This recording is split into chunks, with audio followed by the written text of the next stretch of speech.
What it do, YouTube? It is your boy Oversea Drip J. Today we're back yet again with some more reactions. I hope this is not too loud in the music with the background. Hope that's no telephone. I put some SoFi on so we could be vibing in the back and having a great time. You know, I made it to where there's no copyright sounds. Hopefully this doesn't get me copyrighted. I will see if I can leave the SoFi's link in the channel. Just give them credit for letting me, give them credit for using this music. Today we're going to be checking out another video. Oraku. I've been watching his videos for a while now. I really love this guy. He does movie commentary where he reacts to movies and he talks about it. I don't know if you guys seen channels like that where they react to movies and they talk about it. He is going to be talking about the End of Oak Street. Now, if you haven't seen End of Oak Street, it was a new movie that just came out like maybe 2-3 weeks ago. About a suburban family, I think in the 70s, end up getting teleported into the Cretaceous period with dinosaurs. They try to get away from dinosaurs, trying to find their way back home. It was an okay movie. It was a very cheesy movie, in my opinion. It wasn't all that great. I didn't too much care for it, to be honest. I maybe jumped once or twice. But would I watch it again? No, I ain't gonna watch it again. If I'm gonna be honest with you guys, I doubt plan on watching it again. Let's be real on that. 2K27 comes out in literally 13 hours at 9 a.m. on the dot. I will be up and we'll be playing 2K27. I have a method. I found a method on YouTube that will make us very easy to upgrade. We're going to be doing that on stream. I will be streaming as soon as that game drops. We're making our build and everything. We're going to be going crazy. But without any further ado, let's get into the video. The End of Oak Street is full of idiots. The End of Oak Street video. Oraku, show me what you got, twin. We'll be finishing Rob's video in this stream as well, because I promised you guys that last night. But hey, follow my Instagram. It's in my YouTube link. I post there daily too. I posted on my story that I was going live, so hopefully some of y'all join. But hey, let's get into the reaction. Let's do it. Again, hope the music, the SoFi music in the background is not too loud, but my voice is pretty loud, so I should be able to talk over it. Should be perfect. Let's go. This lovely neighborhood, seeing all these different families playing all these different type of games, from racing in bags to limbo. But we cut over to these two. Actually, hold on. Let me turn it down. Let me turn it down just a little bit more. I feel like it's a little too loud. mean, I'm vibing, but let me turn this up. This girl's boyfriend comes out of nowhere, with him sounding like a wonderful partner, talking about the fact that he wanted to spend the day with her, but Right. over here, by the look on her face, she is not happy. Damn. Over to mom and dad, with dad saying that he is going off to do some deliveries, and mom saying no because of the fact he thought he quit his side hustle jobs. But that's not the only. Dad gotta make money, bro. That was the thing. Dad had to make money. This movie, if you haven't seen it, I recommend to go see it. But if you haven't, this is going to be a spoiler, so I recommend not watching this video. But the mom was kind of an asshole. I ain't gonna lie, she was kind of mean.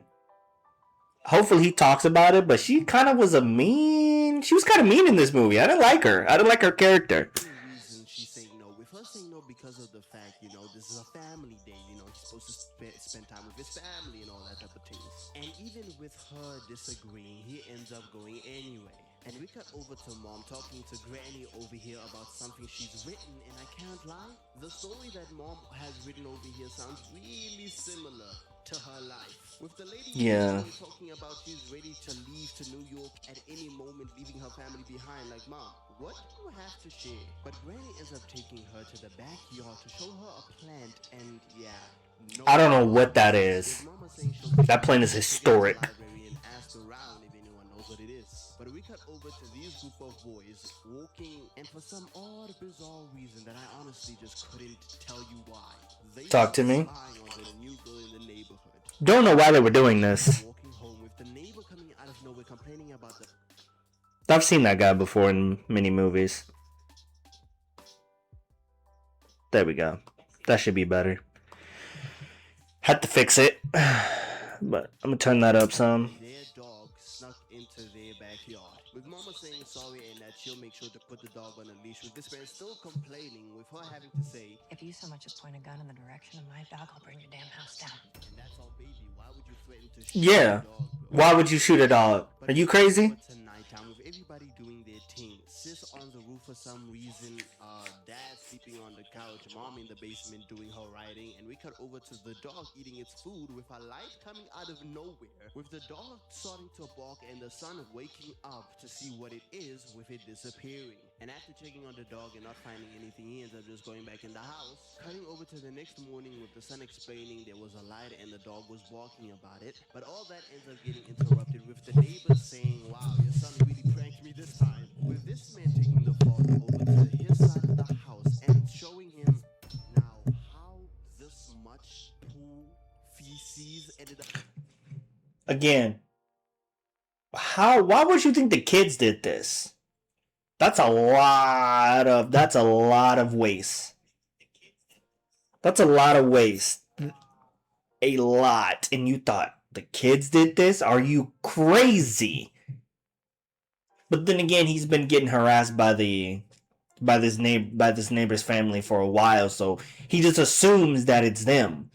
He doesn't like the dog barking at night. He thinks the kids are playing a prank on him because the mom must have told him about, oh, they threatened to shoot my dog last night, so let's go prank him to tell him, hey, fuck you. But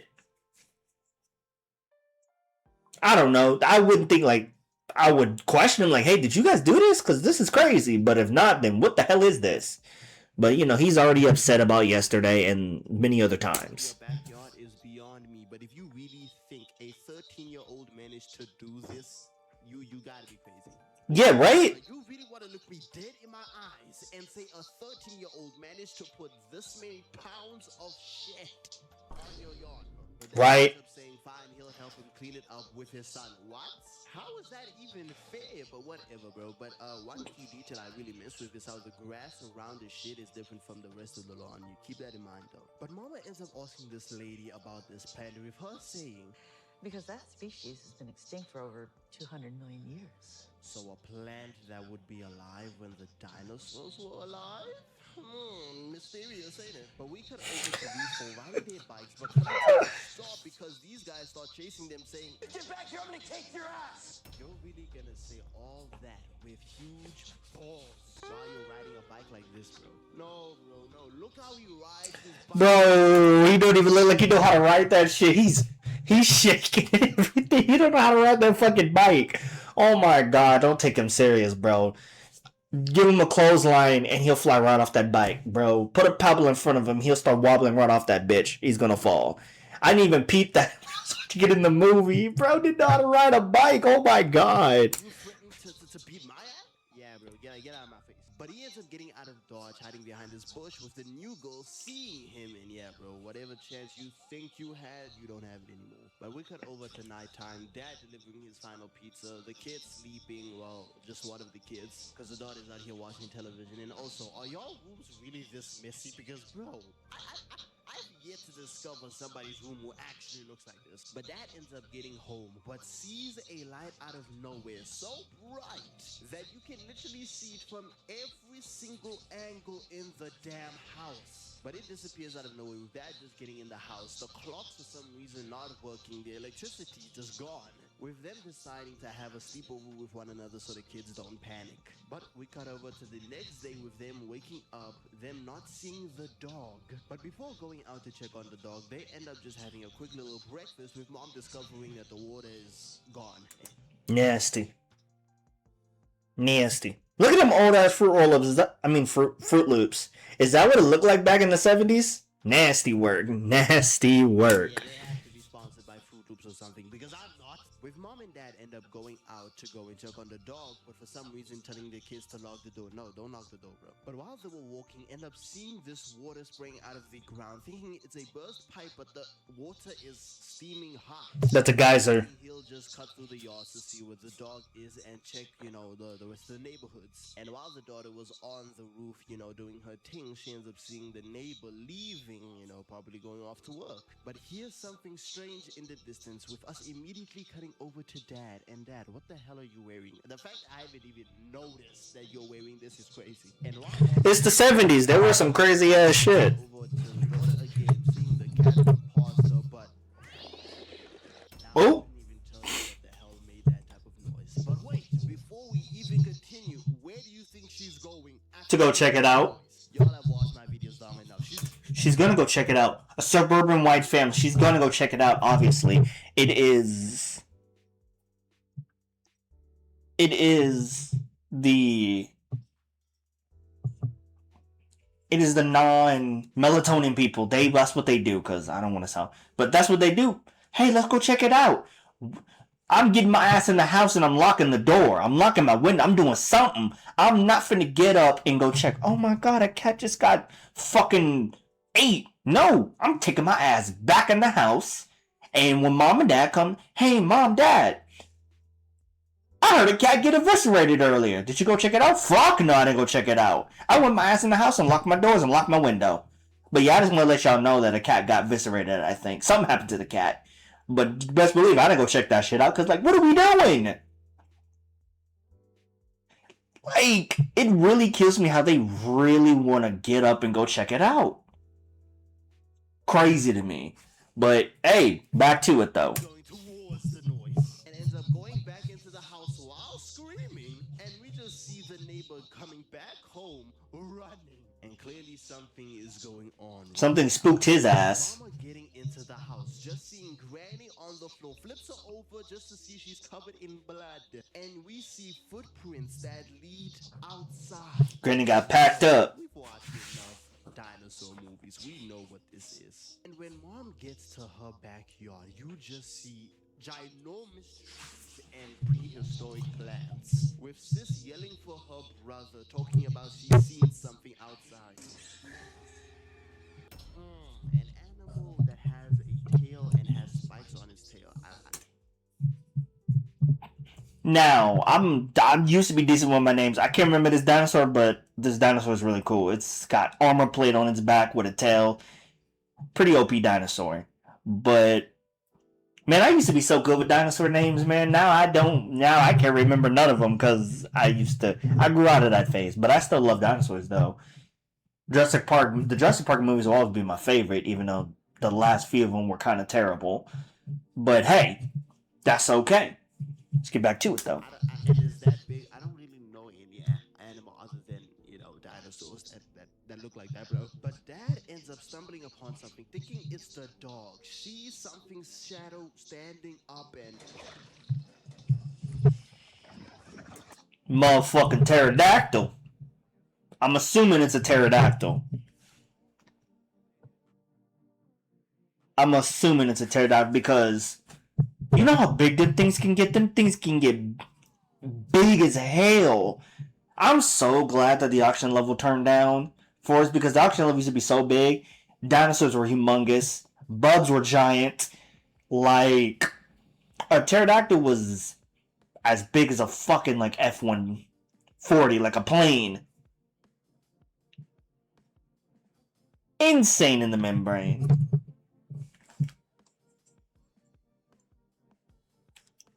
Scared me half to death. I don't think so, man. I do not think so. But back to it. I don't think that's Sawbuck, though. With him slowly starting to back up. Still recording? Yep, still recording. We're good. This thing running on the other side of the fence. And he runs out of there, jumps over another fence, thinking that maybe he's safe. No, you ain't. Open the door. We already know what this is. But Dad tries to get a better look and... I was wrong. It's a fucking velociraptor. Now, that's what they say dinosaurs look like. They say the most closest we got a imitation of a dinosaur is that they had feathers. Me personally, I don't think so. I'm gonna be real. I don't think that they look like that. But hey, what do I know? We don't know what they look like. But they say this, and this just looks, I don't know, I just... Finding feathers on a dinosaur, they look like this, like, some people used to say you would attack like they're a bird. I don't know. Last time I checked, dinosaurs were reptilian. What? Hey, I don't know.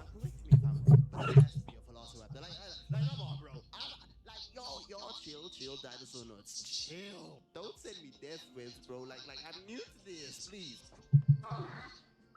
Yeah, go ahead and hold you, Unc. Prepare them cheeks. Yeah, prepare them cheeks. They're jumping through the bushes and trying to escape. But while it was chasing him down, it ends up getting shot from Mama. With them immediately running out of there and this thing closing the distance. And the neighbors asking what's going on. Now I'm sorry, Damn. but you really saw a couple running down the street. One holding a gun and the other holding a bat screaming. And you decided to get... You know what's so crazy about that too is I'm gonna keep pausing because I don't care. You hearing what's all that noise? I heard a gunshot. You see a couple running down. A woman got a shotgun in her hand. You don't hear something behind them that's making noises? Man, if I heard a gunshot, I'm staying in the house. I'm staying my ass in the house because one, I'm not the pigmentation of my wall, which is white. I'm not that. Two, if I go outside, I'm not finna get hit with a stray bullet. Or they come into my house and say, oh, you heard that? Time for you to die. No, I'm staying in my house. I'm locking the door. I might peek through the window, open the window a little bit just to see what the fuck that was. But I'm not going outside directly to go see what the hell it is. Got me fucked up. Yeah, no. Again, a white suburban area. All idiots. Like the title says, full of idiots.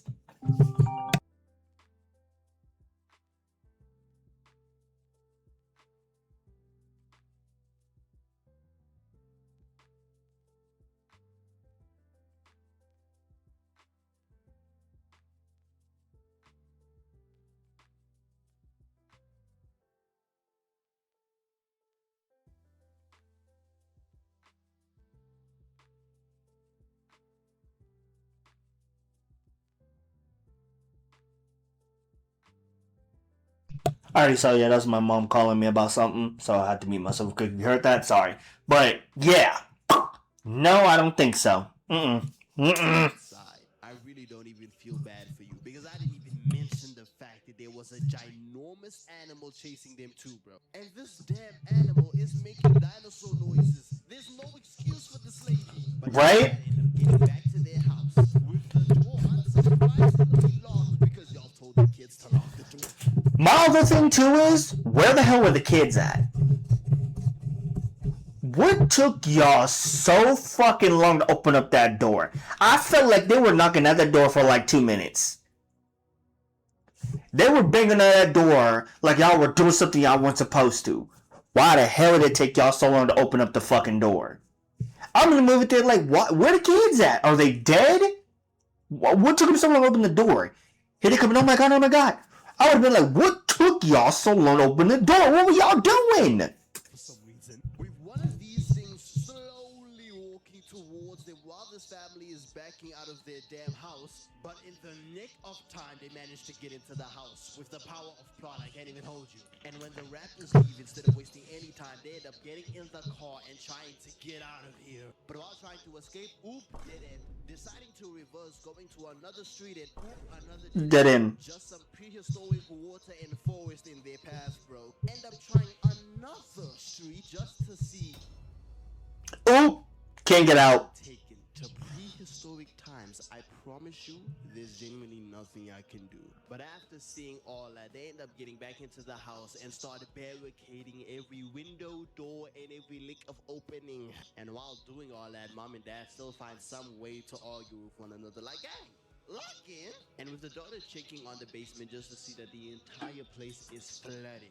And mom hearing that, checking it, and ends up being really disappointed because all of her books and all that writing stuff, is not there. But while they were sitting with That's so unfortunate. on what the hell has happened, realizing that they're in the past, and also thinking maybe it was the lights that took them here. Now, how quickly this girl managed to put two and two together of portals and wormholes that, and all that stuff, I don't even know, bro. I'm just gonna actually smart. Which also explains the ginormous pile of shit and that plant that was unexplainable. Probably getting swapped between the present and the past, you feel me? But with them talking to one another and the house just shaking out of nowhere, with them going to the bathroom window, light up and see on everything I love. If that's the fucking T-Rex, I'm a tweak out.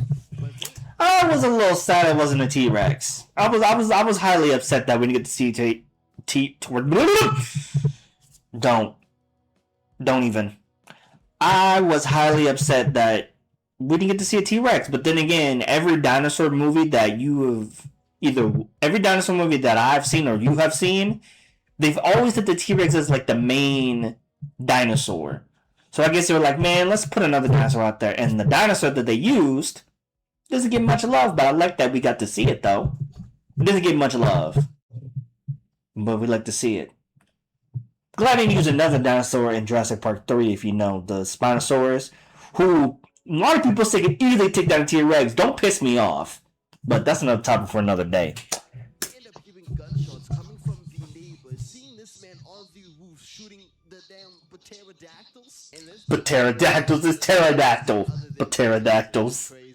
And obviously, with no question, he ends up getting bodied by the dinosaurs. He getting jumped. Type of moments where you have to ask, what did you think would happen? Some time passes with mom and dad out here arguing once more for some odd, bizarre reason, but the son ends up seeing their dog getting chased away and decides to go after it. Their dog is getting chased by some dinosaur. I get it. It's your doggo. I love him. If I have my dog still, I love him too. But, hey, twin, you have to fight. I ain't going out there to get you. I ain't going out there to get you because if I try to call your name, they're going to look up like, you? Oh, I'll come for you now. Whoa! No, hell no. We ain't doing that. Nope. Doggo, I ain't gonna lie. You gonna have to fight for yourself, brother. I'm staying right here in the house where I am secured. I really listen to mom arguing and watch my dog watch. And he really went out there. He took his bow and went out there. Mind you, he took that bow and he missed every shot with that fucking bow. I thought this nigga was gonna turn into Atreus from God of War Ragnarok. This nigga missed every arrow shot. Nigga was ass. I thought he's like, okay, he got some ammo on him. He about to go crazy. He about to start flinging some shit. Nigga could have died. Nigga literally, the only reason why he didn't die because he's a fucking kid. An adult would have did that shit, they would have got their ass ate up. He is lucky. And this man decided to go after it. And my only question is, What will you do when you get there? Oh, my fault. He brought a bow with him. But Sis ends up seeing this man and starts chasing him as well, without even trying to inform the adults that they're leaving. Bro, come on now. There's so many things wrong with this plan. It's nighttime. Y'all can barely see because of the fact it's nighttime. There are dinosaurs, and I mean so many different types of dinosaurs out there, and you really think it's a good idea to go and find your dog in the middle of the night. And the parents end up seeing that they're gone and take the car Right. to find them. With us cutting over to the son, for some reason screaming at the top of his lungs for his dog, bro. With him seeing something coming out of the pool and what the... I'm gonna assume that is the Titanoboa, the giant ass snake. Motherfucker just chilling in a pool. You ain't getting affected by chlorine, brother? Okay. The pool's yours. Matter of fact, the whole entire neighborhood is yours. I'm gonna head my ass back in the house. Don't come near me. Yeah, my mom nearly almost had a heart attack watching. She's definitely afraid of snakes. I was like, that's a Titanoboa. That gotta be. That's a giant ass snake. That's bigger than Anaconda. Anaconda's the biggest snake we know. Titanoboa is a monster. Hold on.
Hold on, y'all. Give me 1 second. I'm about to order this pizza real quick.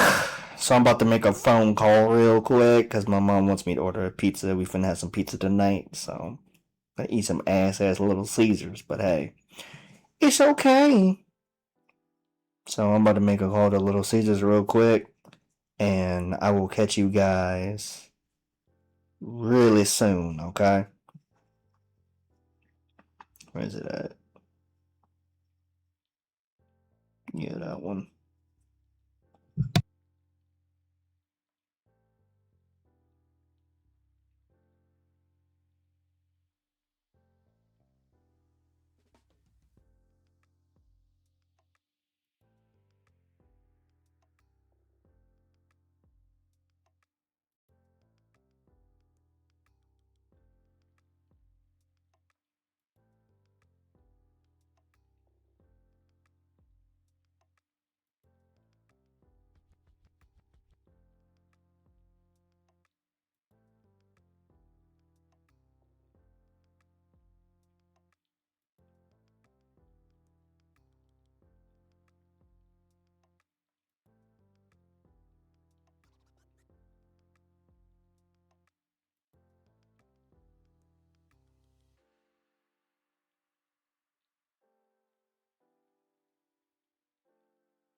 Alrighty, chat. I am back. I had to order a pizza and some crazy bread.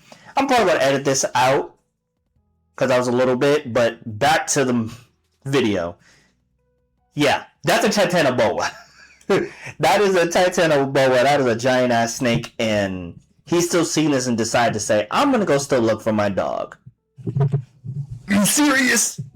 Are you serious, my brother? You should. Yeah. And while mom and dad are looking for them, they end up stopping because these prehistoric tortoises-looking dinosaurs are in the road, so they ain't got no choice but to go around. But while trying to drive around, they end up. Spinosaurus.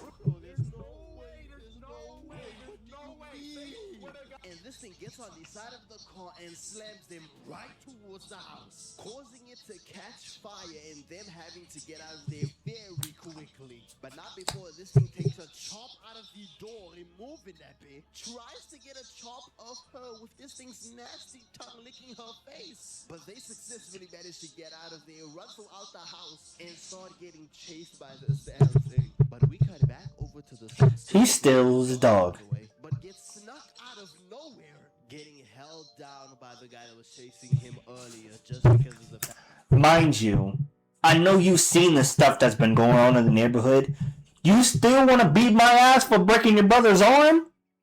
Like, I get it, it's your little brother, and you want to protect your little brother, but we got bigger things to deal with than you and me having this little beef we got going on. If you don't get your ass off me, get your ass off me and let me go. I don't even want to fight you. I'm looking for my dog, and you gonna knock the shit out of me? Like he hurt his brother, but it wasn't even him. This man is really out here talking about I want to kill him in the middle of the fact that we are in prehistoric times with dinosaurs roaming everywhere. Thank you, Alteco. Like, right? In the nicest way possible. I hope you get jumped by a group of velociraptors, bro. But they end up leaving him alone with this man on the ground, and sis end up finding him with him saying, "Leave me alone." Bro, I don't know how many times I have to iterate to y'all that they are literally in prehistoric times, and this man just said out of his big fat mouth, Leave me alone. You know what, bro? Die then. I hope a T-Rex steps on you then. Run away. She'll Starbuck. I'm sorry, but if I actually hear my sibling talking about some I saw the dog just because I'm tired, I'm not doing this, I'd beat his ass. You ran up because you saw a dog. Do you know what's going on outside? Do you know what's going on outside? I'd beat his ass right then and there. If I'm his sister, I'm beating his ass. I beat his ass.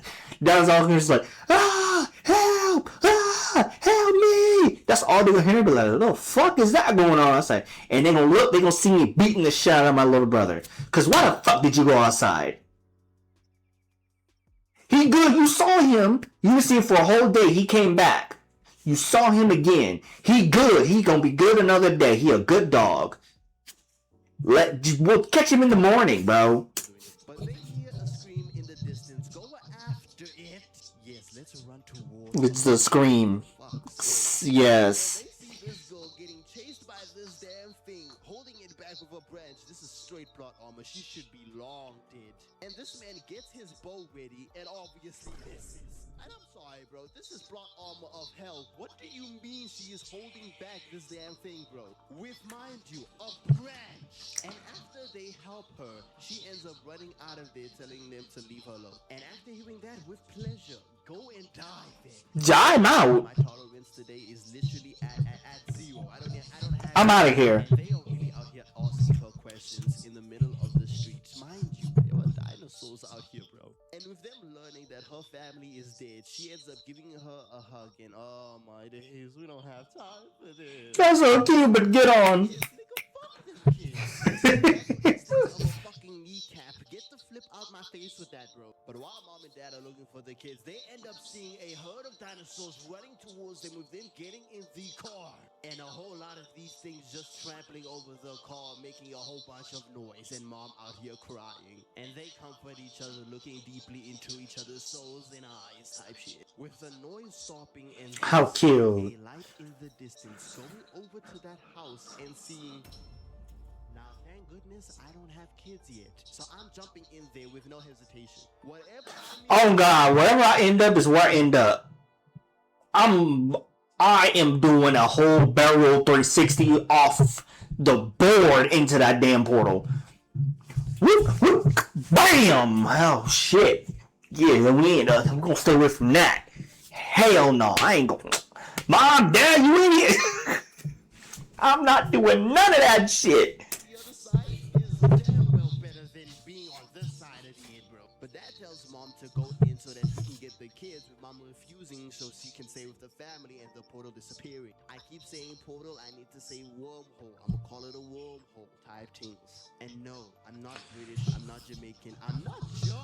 But we cut over to the kids with this girl patching her up, you know, bro, like, oh my days. Bro is really out here trying his best to get, like, her attention, like, bro's trying. Just for him to see his sister and this random girl have eye contact for so long, having some type of connection immediately. And yeah, bro, I had to break it to you, they're gay. Like, they're gay. And shout out to them, though. Hopefully you'll find yours when you survive, you know. But they end up seeing their parents with them reuniting outside for some reason. Look, bro, I'm tired because I would have been beating their ass. And y'all are so brave to be this comfortable outside. And the parents, learning the fact that she's alone, obviously say that she can stay with them. Oh my days, what type of stutter? But they end up hearing a noise in the distance, tell the kids to get inside, go to check it out just to see two damn dinosaurs. Yes.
Yeah. Digging into each other. Like, what? In there, bro. Got her breathing heavy and shit. I'm talking, he is in there. And Mama out here talking about some, let's take a picture with you in front of the dinosaurs that are fucking high, bro. And after Yeah, alright. getting the kids trying to get back to their house. And while walking around, see a huge fire in the distance and realize that they caused that because of the car fire from earlier. And while they're looking at that, this entire clip is playing. And mind you, they aren't looking anywhere else except towards the fire. You don't hear this big ass dinosaur behind you? What the fuck are we doing? Awareness of a goddamn. Ooh, God. Like, you don't hear this dinosaur behind you? Hauling ass? I'ma come get that. Like, what? He's finna have a field day with y'all niggas. 1, 2, 3, 4, 5. He finna have a 5-piece. He finna have a 5-piece wing. Y'all out here like, okay, let's see. We need to find a way to get up out of here, dinosaur. Doom, doom, doom. You don't hear them big ass feet? Dinosaurs, did you know they used to say dinosaurs used to shake the world, shake the earth, shake the ground? They used to make thunderous noise when the dinosaurs be walking because of how big they are. How hard they be stepping on the floor. You don't hear the sound of swords behind your ass? Y'all got me fucked up. When there's a huge T-Rex coming towards them, the clip is still playing, gang, and they haven't seen the dinosaur. Bro, survival instincts of a damn ashtray. Y'all are so bad. But while the son was stuck in here, he ends up getting bailed out from the help of his sister with them running out of there. Is that a T-Rex? Streets while getting chased by this damn thing, and I'm sorry, this is plot armor.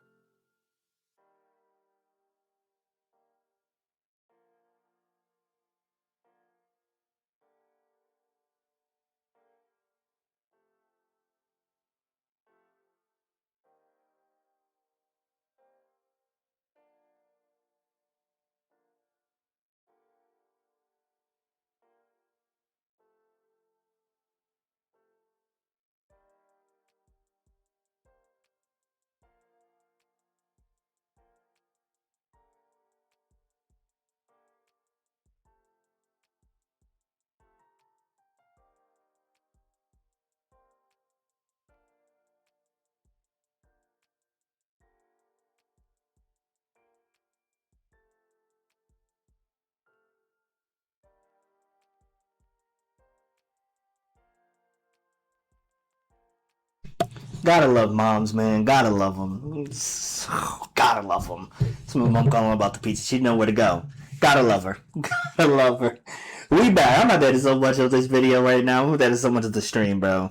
Y'all should have been eating. With that coming out of nowhere, distracting this thing with it chasing him instead, but mom shooting it and it decided to chase her. And look at the gap between them and look at how fast this thing manages to close that gap. And you really need to tell me that this thing couldn't catch those kids. Flip out of my face, that's plot armor. But Plot armor of hell. Here getting cornered, dad comes out of nowhere, hits this thing on Bow. the Vegas. Yeah, right. Yeah, the fuck right. Yeah, right. Nigga, that's a dinosaur. He about a couple of tons. This nigga proceeded to knock his ass out. He knocked his ass out. He knocked his ass out. I'm gonna tell you this right now. I don't think humans would be surviving if dinosaurs existed still. We'd be cooked. We'd be cooked. I know we went toe to toe with woolly mammoths and saber-toothed tigers. We were still getting our asses whooped. Dinosaurs would have been a whole nother story. We would have got cooked. We would have been fucked. Ain't no way this nigga really just took out a dinosaur. This man just knocked out an entire damn dinosaur. A huge one at that, with just his strength and a half. But he immediately goes to his wife, checking up on her and Damn. And bow. GG's for Anx. He ends up getting eaten immediately. And out of all the damn characters I did not expect to die, Dad was low-key number one. And Mama and the kids end up walking out of there with Mama in straight devastation. With her even crashing out on the son because of the fact this man is asking too many damn questions. But she ends up apologizing, which is a good thing because of the fact these kids also witnessed their dad getting... Like I said, she's a terrible mom. She's a terrible mom. Dad trying to fight for scrap to keep the family going. Mama writing a story about leaving the dad and the kids to go to New York. Terrible mom. She's low-key a terrible mom. Terrible mom. Dad trying to get money. He trying to bring money home. But while everybody was in their rooms with Mom in the kitchen, you know, everybody doing their thing, I still have yet... That's the Titanic boa. How the fuck did that nigga get in the house? No one heard him? No one heard the slithering slither of a snake. He didn't do nothing. He in there silent like a ninja. He just go ahead. Oh, y'all got a nice house up in here. Hey, shorty, how you doing? Let me get a bite out of you. Let me get a bite of that ass. What? To learn what the actual this thing is, bro. But while this thing is literally going towards her mom, about to eat her, the son ends up shooting it with the bow. And the only reason you even managed to hit the target is because it was right in front. At the moment bro shot that thing, it immediately goes over to him, with him closing the door and this thing just bashing on, with mama getting a knife, stabbing this thing repeatedly, and it ending up leaving. And after that whole thing, they end up getting on the roof, seeing a light in the distance and realizing that it might be a wormhole, and they obviously go over there. And while going over there, yeah, we have freaking dinosaurs eating ice cream, bro. For sure. Getting close to the distance, and yeah, that's a wormhole. They have to end up getting into the house in order to get going throughout the house, get up on the... Now, my mom thought that the lady has something to do with this. The librarian who told the mom that that's a prehistoric plant, she thought she has something to do with that. I was like, nah, that wouldn't make any sense if she did that. That'd be a dumb plot reason. I'm glad it wasn't that, because I would have been highly more upset. I was already kind of over the movie. Flipping hell, bro, this ugly dinosaur. And they get to the wall. He just... This entire thing... Y'all niggas really came into my domain. Jumping immediately as the wormholes Watch this shit. Just talking about some, I'll see you on the other side, whispering to her. I don't know what it is, but something about her just pisses me off. Maybe it's me, and no, it's not because she's gay. Something about her is, well, you're trying to time a wormhole. The moment it spawns, just jump in, but this man just ends up falling down. Oh my days. BAM! Getting grabbed by these damn pterodactyls trying to eat that nigga, and I don't even... But pterodactyls, I can't get over pterodactyls. It's pterodactyl. But he really was so nervous he missed. Man, the moment I said I would have whoop, bam! I'd have been in there. I would have jumped immediately. Fuck all that. When it popped, I said, okay. Alright. How many seconds? Okay. That's 5 seconds. Whoop, bam! With a jump. Know how I'm gonna say this, but the dog ends up saving this man's life. Listen, bro, this is plot armor of doom in this babe. I can't even hold you. But they end up taking the son back upstairs, trying to do this one more time, but end up getting stopped by these damn... I don't even know what this is. It can stand on both its legs, and it's not just one. They end up getting surrounded by... Are those crocodiles? And they end up getting bailed out by Granny, shooting one of them. I was like, yes, sir! Get away from them! Granny. Damn, Granny. Bro, it was right in front of you. Damn, Granny. Get to the roof without wasting any time this time. Just jump in there, ending up in this black lady's pool with them getting out of there.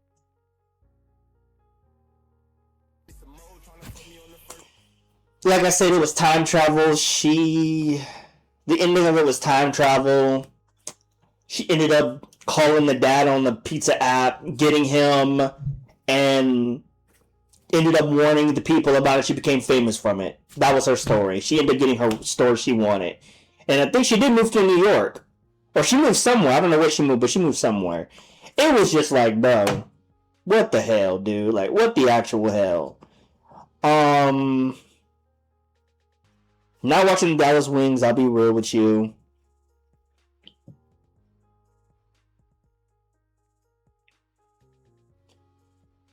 I remember watching that movie. That movie was great.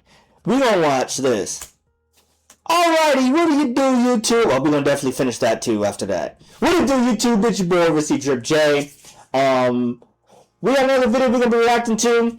We're gonna be reacting to CJ the Champ. If you guys don't know who CJ the Champ is, CJ the Champ is a YouTuber who reacts and talks over about animes. He has his whole list that he does. He's done Solo Leveling. I will Solo Leveling 2 when it came out for him because that shit got copyrighted. Hopefully I don't get copyrighted for reacting to this video. Hey, if it do, I'm gonna edit that bitch out. But he has a series where he's talking about crazy people. This time he's finally doing another crazy bitch, and this looked good. So we're gonna check it out. I only seen just like maybe 10 seconds of it, and then we own it. But we own it again. We got the sofa playing in the back. We vibing, we chilling, we having a great time. Again, 2K comes out in 13 hours. I'm very excited for that. Let's get into it, y'all. Ladies and gentlemen, I hate to admit this, but over the years, Talk to me. I've seen my fair share of obscure, wild... I have seen my fair share of obscure wild animes too. Coming up, 2015 is when I started watching anime. No, take it back. It was 2013 is when I started watching anime. I've seen some wild ass animes my time as being an anime fan. Boku no Pico, crazy. Kiss S6, Kiss X Sis, crazy. There's an anime here I don't even know what this anime is. What the hell is that? Anime that are so ridiculous. What is this? Concept existed. Like I'm talking about mega sharks destroying the world. Mega Sharks? Giant man-eating insects. A vigilante. I've seen this anime. This is on Crunchyroll. This is on Crunchyroll. I ended up finishing this anime. Again, what are we doing here? What are we doing? Running around with panties on her face. And sadly, a guy that got reincarnated as a vending machine. Yes. What? I've seen the one where a guy gets reincarnated as a dog, and he has a fetish with this very fine black-haired woman. I wonder if the anime is still on Crunchyroll. I'm gonna have to check that out. But I didn't know this one. What the fuck are we talking about here?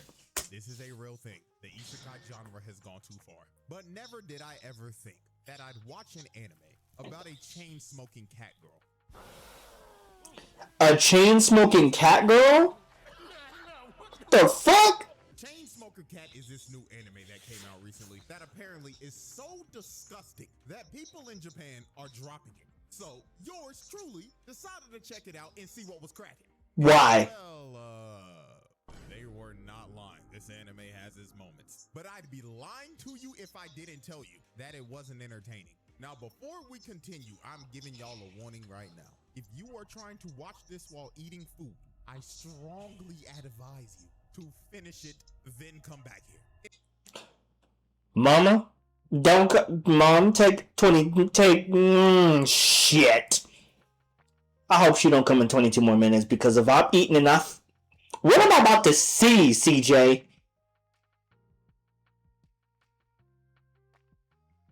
And I've been thinking about that pizza and the crazy bread's got me more hungry for it. God damn it!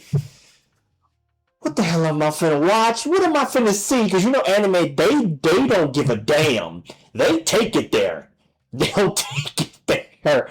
They will take it to any... Anime is not for kids. Okay, let's get that out the way. I remember there used to be the trend of anime is for kids. No, the fuck it isn't. Go watch School Days. Go watch Tokyo Ghoul. Go watch Another. Go watch Attack on Titans. You know... all them animes are not for kids. I could get into a whole depth of how anime is not for kids. Animes who heavy on the fan service. If you know, you know. But let me see what you got for me, CJ. And if you're just built different and you're a trooper, then Godspeed, soldier.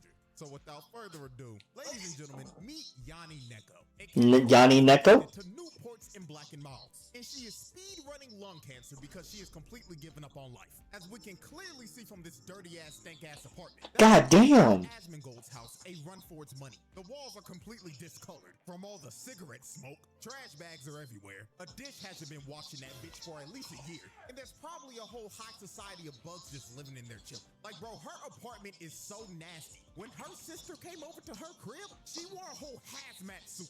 That's crazy. Catch an infection in that one-bedroom dumpster. But yeah, Yanni is a trifling ass cat Damn, bitch. Yeah, oh yeah, you trying to die. You trying to die. girl who is addicted to cigarettes. Oh, and I forgot to mention, she is also broke and unemployed. And the only time she will work a part-time job is when rent is due and when she's out of six. And when it comes to actually working these jobs, well, I'm gonna just let these examples speak for themselves. So, example 1, or job 1. First job we see her work is a factory job. And at this job, they didn't allow smoking at all. So Yanni goes through the standard 8-hour shift. And during this shift, she started experiencing severe withdrawal symptoms within the first 30 minutes, by the way, because she's... Damn, she smoked so much you went withdraw in 30 minutes? Girl, you are a addict. You are an addict. that much. She was struggling to do every single task they asked her to do. And when she had 30 minutes left on the clock, her supervisor came over looking for her. And she was gone, long gone, because she went to the gas station to smoke a pack of cigs. Because she could not take the pain of not smoking for that long. So obviously, she got fired. Now let's look at her second job. Now this job was 10 times easier than the last one. All she had to do was clean this vase and she'd get paid. So you gotta be thinking, there is no way You get paid for cleaning a vase, that's it? That's all you gotta do is clean the vase. That's it, just clean the vase. Bet, I could do that. How the fuck did you mess this up? hell she could possibly fuck this up, right? She made the vase even dirtier than it was before. Cause you smoked. You smoked. God, you however the hell you say your name, cause I forgot. She was blowing her hot ass breath all over the vase. And she Oh. also used the vase as an ashtray. The cig she was smoking. Oh, you gotta die. Job number 3. Now this one was at another factory, and she was basically cleaning up a bunch of chemicals. So when it was time for her break, and she was in the break room, this one cat girl tries to light a cigarette. But the supervisor told her, do not try to light anything in here with an open flame, because their hazmat suits that they were wearing had a bunch of flammable material on it. So the girl started complaining and talking to Yanni. And Yanni Neko didn't hear a word she said. She also didn't hear her supervisor say to not use an open flame here. So Yanni tried to light a cigarette, and she blew up the whole thing. And then the final job What the fuck? is Universe's version of good old Mickey D's. So Oh god. out of all the people was chilling eating at McDonald's with her friends after a long day of school. And while she was eating her burger, she finds a cigarette in that bitch. And guess why that cigarette was in that burger? Because this trifling ass cat is frying fries in the back with 5 cigarettes in her mouth. And they're falling in the fries. Good God, somebody call the health inspector. I ain't gonna lie, if I was a health inspector and I saw this nasty shit, I'm rating your establishment -1 out of 100. I'm not even giving you a chance to score 0. You're not even gonna open again. That's the thing, cause I can't trust you. You're not even gonna open. You're done. You're done. You're done. What the f- Your doors immediately. They need to evacuate the whole building, find anybody who ate there that day, and put them in quarantine before a whole new virus develops and an entire new pandemic starts. Because all it takes is one dumbass. Just who one does some dumbass. dumbass shit once that could end up leading to civilization Cheese touch. cooked. And I'm not gonna lie, Yanni had one moment that I'm surprised that she didn't at least cook her whole city. Because what she did right here is what I like to call how to make a new virus 101. So, Yanni was walking back from the store. Talk to me. She just bought a new pack of smokes. And while she was trying to open it, she flicked the pack and all the cigs went flying. And over half of them landed in dog doo-doo. So Yanni, being in complete shock, fell to her knees because she just spent the last of her money on this pack. So she decided that she was gonna at least invoke the 5-second rule and pick up the ones that didn't land in the doo-doo. So she picked them up and walked away. But then, I kid you not, she turned around and said, Maybe it's fine if I just cut off the tips. "Oh my God!" You do realize the smell don't go away.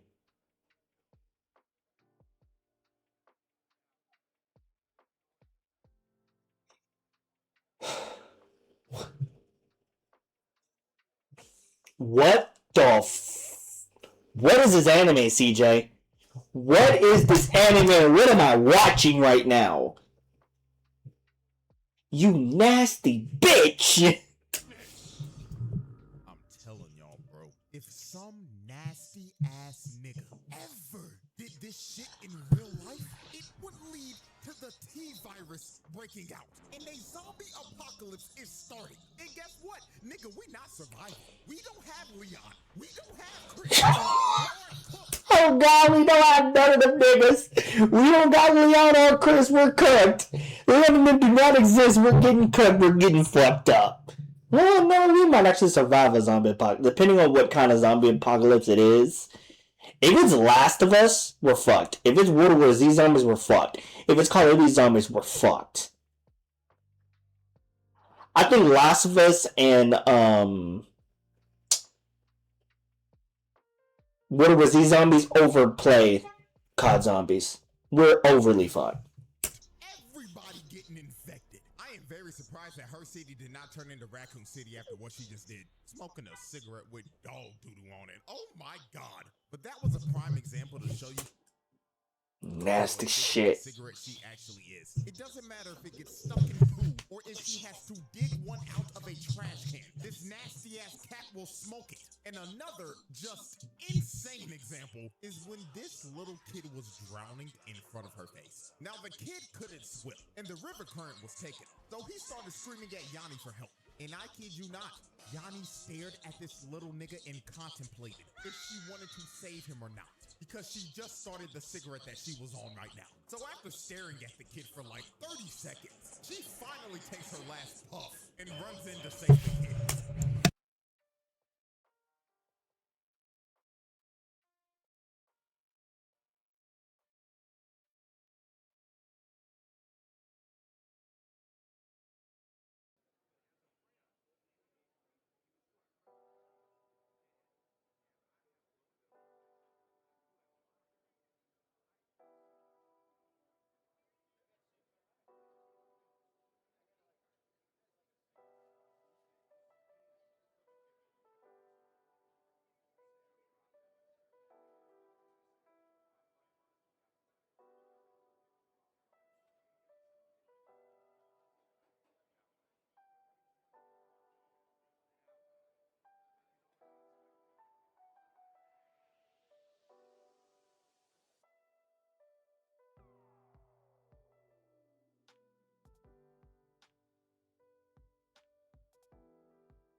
Alrighty, y'all, we are back. I got my food. I'm eating, so I might throw this shit up by watching what the fuck we watching. This is a crazy ass anime, bro. I don't know what the hell we watching, bro. Makes the save and saves the kid. But what she did to this poor kid after this was absolutely vile. She told the little nigga after she saved him, You can thank me with a cigarette. Oh, damn. in this kid's face. I'm not gonna lie, if I was that kid and I knew her breath was that hot, I wouldn't have even called for help. I would have just kept on floating down the river and accepted my fate. Because smelling her breath is a fate worse than death. I'm sorry, let me die. That is pure. Have you ever smelt a smoker's breath? A cigarette smoker? Their breath is... Not only do they smell like cigarettes, their breath is horrendous. A smoker's voice and a smoker's cough is just like, ugh. You give me a woman that smokes, I'm gonna fight somebody. A woman that smokes cigarettes, we ain't never talking. We're not even gonna be friends. That's how bad I don't like cigarettes.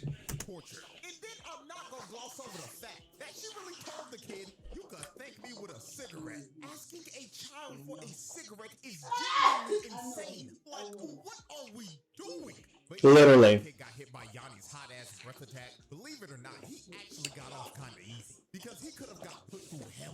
And a character whose life is absolute hell because of Yanni is none other than her landlord. She puts this man through hell. Every time he's on screen, I can only just feel sorry for him. Because you know some bullshit's about to happen. Oh my god. Now, I will say this though. This Humpty Dumpty Dr. Eggman built ass landlord is a freak. He is a super gooner. This man is an inflatable cat girl plushie that he be going to town on. And in the first 2 minutes of the anime, it literally shows him beating his meat. Like, this man is What the?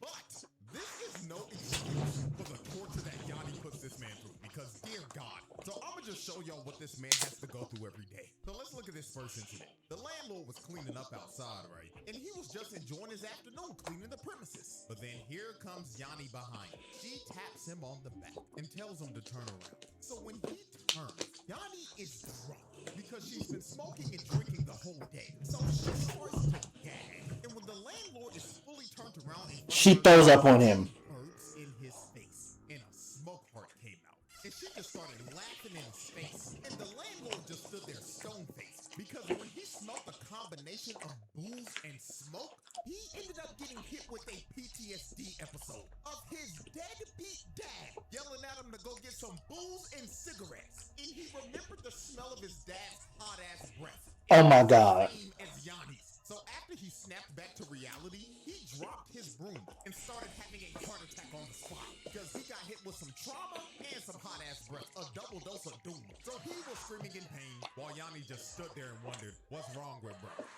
Landlord torture incident 2. Yanni was smoking on her balcony, and she sees the landlord once again cleaning and minding his business. So without even thinking about it, Yanni decided, let me start fucking with this nigga. So she dumps a bunch of cigarette ash on his head, and the landlord just brushed it off because he probably thought it was just the wind. So Yanni, not getting any type of reaction, decided to grab a bunch of trash in her pocket and throw it down at her. Now he reacted off of that and wondered what the hell is that, but he still decided to keep minding his business. So then Yanni decided to dump her whole ashtray on her with all of her old cigarettes. So That's nasty. last thing Yanni dropped damn near made my jaw drop. She drops a microwave on this nigga. I don't That's attempted murder. You just killed him. You literally just killed him.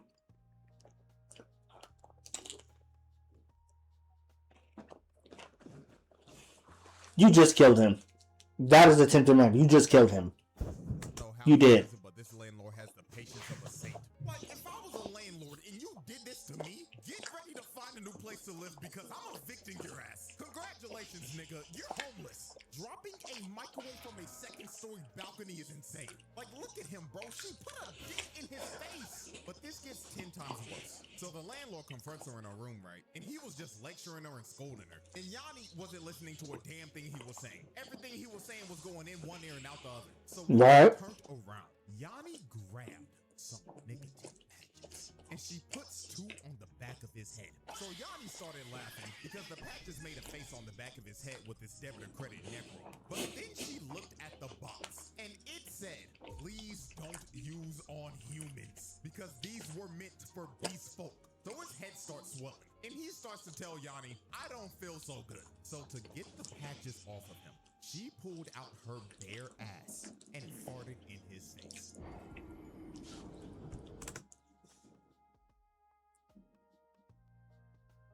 There is no way.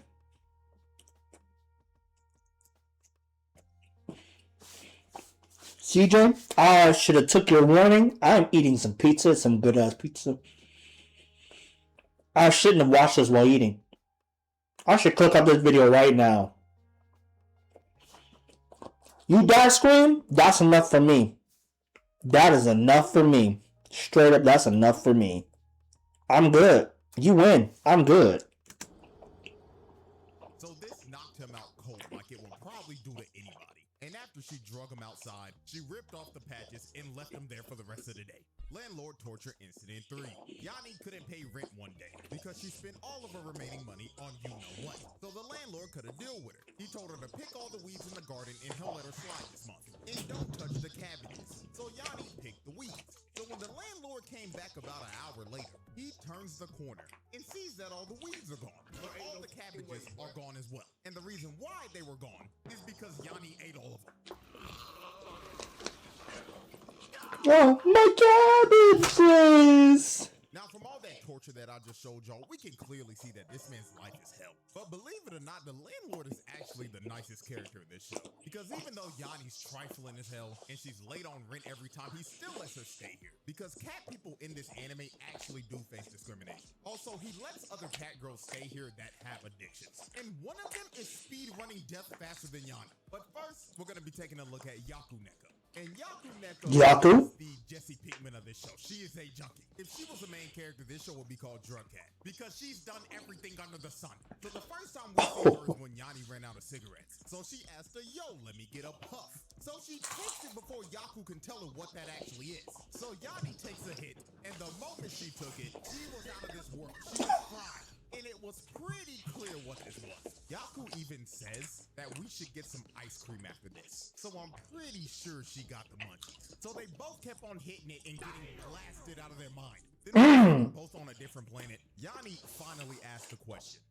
This a cigarette? Of course it is. Stop the cap. Lying their ass off. That ain't no cigarette. Lying her ass off. That ain't no cigarette, nigga. That's straight gas. Mm-hmm. That night, Yanni pulls up to her room, right? And when she opens the door, she sees a needle in her arm. She doing, oh my God. Didn't I say, like I said, animes will take it there. They will take it to where no movies would dare to. Movies don't do this nowadays. If they do, they usually pan away from it. You see them get ready to do it, and they pan away. They make it look up to the sky, or they'll blur it. They're showing it.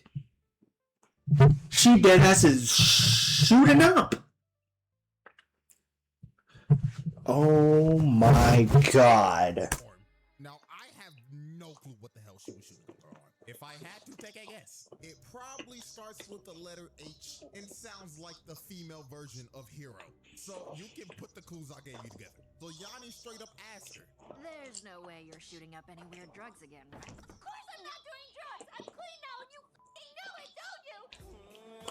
God, stop fucking lying. Yeah, so we basically end up figuring out that Yaku-Neko is a recovering addict. And I am 99.9% sure that she is fresh out of prison. Because every time they say the number 12 around her, she shoots up to attention. So I think this had to be her inmate number. If she tries to deny any and all type of rug use, damn well she's on shit 50% of the time. So the next troublesome cat is Haneko. Or let me actually introduce this character with a real government name that she chose.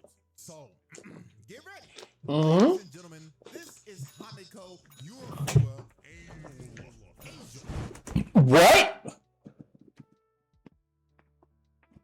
I'm sorry. Gentlemen, this is Haneko Urafua Angel.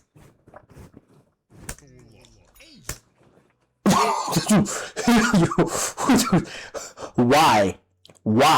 Why is that there? Why did she pick that name? Why? Oh, what on God's green earth did she pick this name?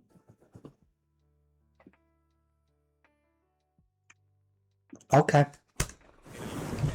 This is on her ID. She messed up one day when she was trying to get a last name. And now she's stuck with this name for the rest of her life. So yeah, Haneko is a streamer who acts nice for the camera. But when that camera is off, she is a whole different person. Because she has severe anger issues.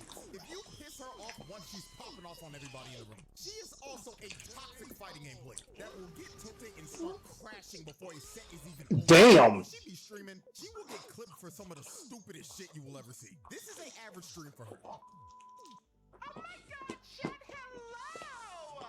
I can't wait to tell you all about my personal life today. My love you so very much, Haim-chan. Please take all of my life savings. Oh my god, thank you, Mr. Gooner69 for the $50,000 dumbbell. Woo woo. Meow. Oh my god, chat, there's a moth in my room. Chat, I have to turn the camera off real quick.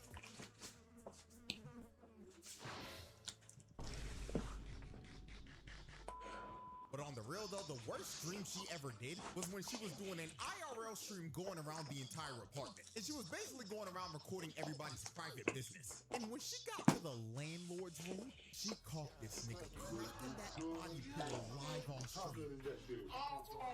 So when she showed this on stream, she got banned indefinitely. And she will probably be moving to Kick in the near future. So, the next character is Kansai Neko, and she's actually the most normal person in this entire apartment complex. Her gimmick is telling terrible jokes, and she's supposed to be a comedian. She'll just say some bullshit like this. I was gonna say about that bird on there. Not sure why they call him Peace when the bird looks like one of them migratory ones. You know, kind of like geese. Man, what the fuck is you talking about? Was that? I'm sorry. What the fuck? Thinking about it. Then we have Pin Neko, who Pin Pin. that too used to be homeless and lives in an Amazon box. And the only thing she eats is boiled grass. And the reason why she does this is because she wants to be one with nature and one with the earth. She's like on her spirituality arc. So to keep it a buck with you, she's basically a hippie. Now, the last cat in this apartment complex. No. Without a doubt, the first cat that will probably die. And that is Aru Neko, the alcoholic cat. This cat is drunk 24/7. I have never seen a character in any type of media drink this much. Like, this is some next level alcoholism. Her liver has a sliver of HP left because she could, in all honesty, fall over and die at any moment. She had a doctor's appointment, right? And the doctor literally told her, if you don't stop excessively drinking, you will die before you graduate college. Like, bro, her dependence on alcohol is so bad that if she stops drinking for at least an hour, her body will start to shake. And her shakes are so strong, it will start an earthquake. And the only way her shakes will go away is if she starts drinking again. That is how cooked she is. And there's already been multiple moments where she could have died. Her first dance with death was when Yanni came over to her room for a drink. Now, the drink that she made Yanni was absolutely diabolical, and no person should ever drink this shit. She poured a half a cup of whiskey and put some syrup in it. Then she added some lemon juice and some tap water and told Yanni, drink up, nigga. So Yanni drunk all of this. And the moment she finished this, everything in the room was spinning. And she passed out immediately. That is how strong that diabolical concussion. She said, I'm on that good shit alcohol. That's literally what happened to her. That she made actually was. Then Aru does something so insane that not even the biggest alcoholic in a college frat would ever think to ever do some shit like this. She put down a bottle that was called Demon Ice. So there's no telling how strong. Demon Ice. She put a long bendy straw in that bottle and went to sleep while drinking this shit. Like, bro, this is crazy. This is something that you would see on Dumb Ways to Die. Like, the fact that she even thought of this is just wild. So then some hours passed, right? And when we see her again, she is having excruciating stomach cramps because she didn't stop drinking. So she eventually just puked everywhere. Because she clearly had alcohol poisoning. Because she was drinking straight from that bottle for like hours with no water, no chaser, no nothing, just For booze. If I didn't come in here and check on her, she would have 9 times out of 10 choked to death and died. Now let's look at the second dance with death. This Okay, talk to me. Out for drinking one night. Now the server came in right with 3 bottles of sake, and it was meant for every single person at the table. So when the Sake, okay. This alcoholic fiend chugged all 3 of the bottles straight. So after she chugged all 3 of those sake bottles, You gotta go. to go to the bathroom. And when she tried to take a step, she face planted. She was blackout drunk. So she got up and kept on trying to walk to the restroom. But she went the wrong way because she had no clue where she was going. And she ended up leaving the entire restaurant. And when she finally got to the restroom, it was nowhere near the restaurant. It was at a random convenience store. And when she came out the convenience store, she got more booze. I'm gonna be so real. When I was watching this, I had no clue how she was still functional. I was was just flabbergasted. But this gets even crazier. So What? She had no clue where she was at. So she called a taxi. Now when she got in the cab, the driver asked her where to. So she thought for like 10 seconds, then randomly said, To Hiroshima? so the driver took her there. Now the city that they are in that this show is based off of is Sagamihara. Okay, starting me higher. Okay. And this is where it's at on the map. Now I want y'all to guess, where the hell is Enoshima and how long does it take to get there? I'm gonna give y'all 5 seconds to come up with an answer. 10 hours. Enoshima is all the way down here. And this drive is a solid hour and 15 minutes. Oh. She went to a whole town an hour away while drunk off of her ass and just walked around the town for the entire night. And she stayed there till sunrise just chugging beer. So early that next morning, the landlord and Yakuneko find her. And you want to know how they found her? Yakuneko put a GPS on her when she left the night before. And the reason why she did this is because this isn't the first time this has happened. This has happened multiple times. And she did this as a safety precaution. So they threw her in the back of the truck and drove an hour back to the apartment. Now I just gave y'all a Wow. of all these degenerate cat girls that live in this freaky ass landlord's apartment complex. Now there is another human that lives here, and her name is Sayori. And well, She a freak. You telling me she a freak? She a freak? let's just say that she's a mangaka, and she writes manga about corn. Uh-huh. If you don't know what I'm trying to say, I'll just play the damn theme song. Yep. We know. Yeah, she fits just right in with everybody in this apartment complex. Now it's time to answer the major question. Will Yanni ever quit smoking? And well, my No. prediction for that is an easy hell no. She's too far gone, bro. I'm sorry. I am so confident with this prediction, I bet my house on it. You know what? This ain't even a prediction. That's a spoiler.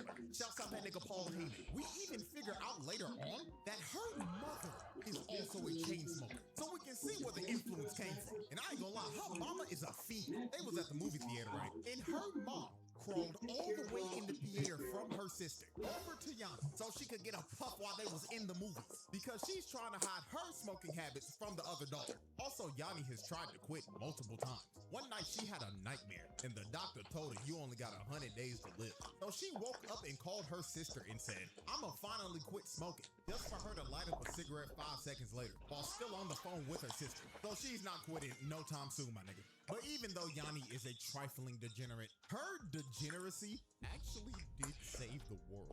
One day, she accidentally summoned a demon in her apartment from all of her old cigarette butts. And the demon was ready to take over the world. But this demon was so disgusted by what he seen in her apartment that he said, fuck trying to conquer the mortal realm. I'm going back to hell. So he crawled back screaming in horror and left and went back to the underworld because he was that grossed out. Wow. So, yeah. This anime is probably the greatest anti-smoking PSA of all time. I'm never touching a cigarette ever in my life after watching this. Also, I'm about to go deep clean my whole damn house. Everything is about to be spotless in here after watching this. Anyways, man, hope y'all enjoyed. And on the real, make sure y'all taking care of yourselves, man, because we do not need to end up like Yanni Neko. Exactly. Thank you for that video, CJ. That was amazing. Love that video. I managed to do it without throwing anything. I'm glad I don't got a weak stomach. Holy nasty ass shit.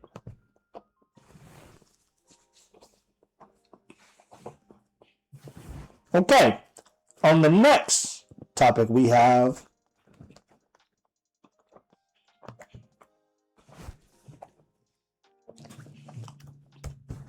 is going to be Internet City. And we're going to be reacting to one of their videos. When Spider-Man fought for 12 hours straight. Now, if you haven't read this comic was amazing. Loved it.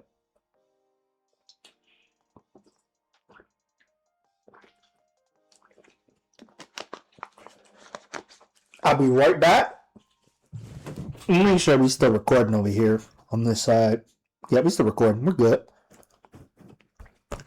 I'm going to go ahead, get it ready. I'll be right back.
Alrighty, y'all. We're back.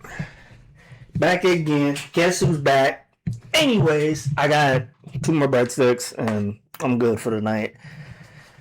But yeah, this is Internet City reacting to Spider-Man Fighting for 12 Hours. This was a crazy comic book. We're going to start reacting to some stuff like that too. We're also going to finish Rob's video after this if nothing else pops up for us. Like I said, I'm on the roll. We're going to roll with these reactions today. Spider-Man fought for 12 hours straight by Noah. Let's see what he's talking about. My little quest to gain more ball knowledge on comics, I decided to find whatever looks cool and learn more about it. Recently, I saw a Spider-Man edit where the man was beat up, broken, and talking about how he's been running a fade for 12 straight hours. Christ. And I was like, damn, what did he do to make them niggas that mad? Yeah. So, we're going over this today. We start off seeing Peter Parker teaching at a high school when he gets called into his principal's office. But he's been here for 1 day, and he's already getting hit with a referral. But this was actually for some good news. According to the principal, one of Peter's friends made a generous donation of $100,000. My homeboy had $100,000 lying around, and he gave it to a school instead of me. I'd be pissed. Way over here doing me like, I can't eat. Bro. I can't eat. I'm broke. I'm broke, nigga. Hey, buy me a van, bro. Oh, man, let me have some. Bro. Let me hold it. screw you. The man behind this donation. Hold on, let me hold some of that real quick. Give me some of that. Give me like 50K. Let me just have a little bit of that. I'll do right by it. Just let me hold that. I ain't gonna go crazy. I'm gonna go down in the apartment in the car. I'll be chilling. I'll be good right then and there. I got everything I need.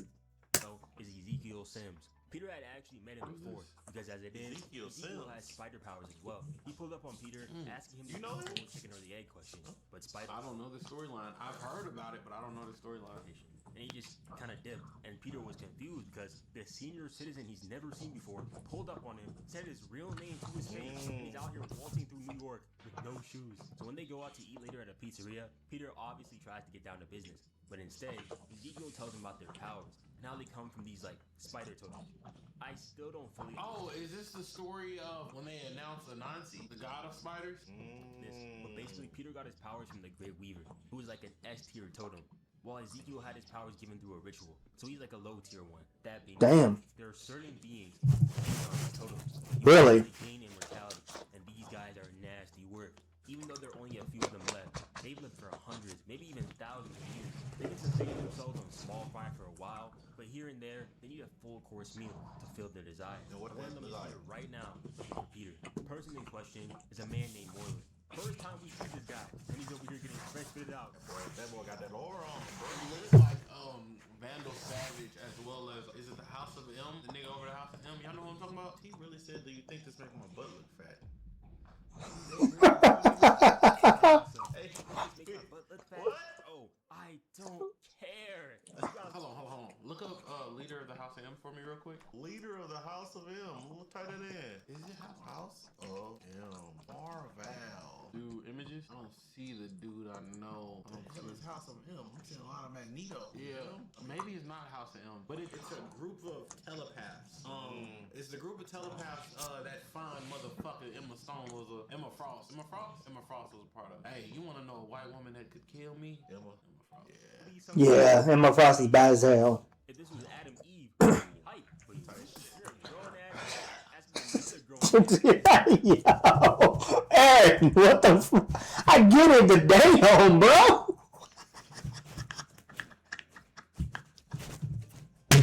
What the fuck? booty look You just spit in the comic page? No, I didn't. look big. Watch out. Peter's also frying me, bro. He had the audacity to ask, "This booty look big." Watch out. Peter's also frying me. Is this image? That Loki is him. Bro. He had the audacity to ask, "Does this guy know I'm the one he wants?" And Zeke is like, "Nigga, you walk around with a spider emblem on your chest. Who else is he gonna go after?" Yeah. Come on, bro. Anyway, even though Zeke and Peter share the same power, their lives are quite different. While Peter is working as a high school teacher, earning way less than he should, Zeke owns an entire international mega corporation that does like everything. He gives out $100 bills as tips, for heaven's sake. shit. He's able to stack his Trying to get because there. of his abilities, and he was kind of surprised that Peter hadn't done the same. But as we know, when he did it the first time, it didn't turn out too well. And he learned that with great power, there also must come great responsibility. Zeke didn't bring Peter here to flex though. He wanted to give Peter an opportunity to hide away while Moreland is on the prowl. He respects Peter and what he's done for the world, and he wants to keep him safe. The thing is, once Moreland has touched Peter once, he'll be able to find him whenever he pleases, no matter the location. On top of that, the dude has years upon years of experience, but Peter declined. He's got students to teach, and there's no way he's gonna hide in some cave where the steam rolls around his city. We then cut over to Peter chilling on his couch, watching TV, enjoying some of the last rest. Fucking idiot. I would have chilled out, bro. I would have chilled out and starved that nigga away. That's all he had to do. I would have chilled out and just let that nigga starve away. The hell are you doing? They had to see all this. The glutes? No. Cheeks? I'm just saying. Oh, snap. Shout out Internet City Store. Yeah.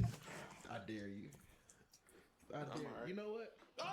He's gonna get for a while. Then he hears about a fire on the east side of town and bolts there immediately. But as He can't help but save him.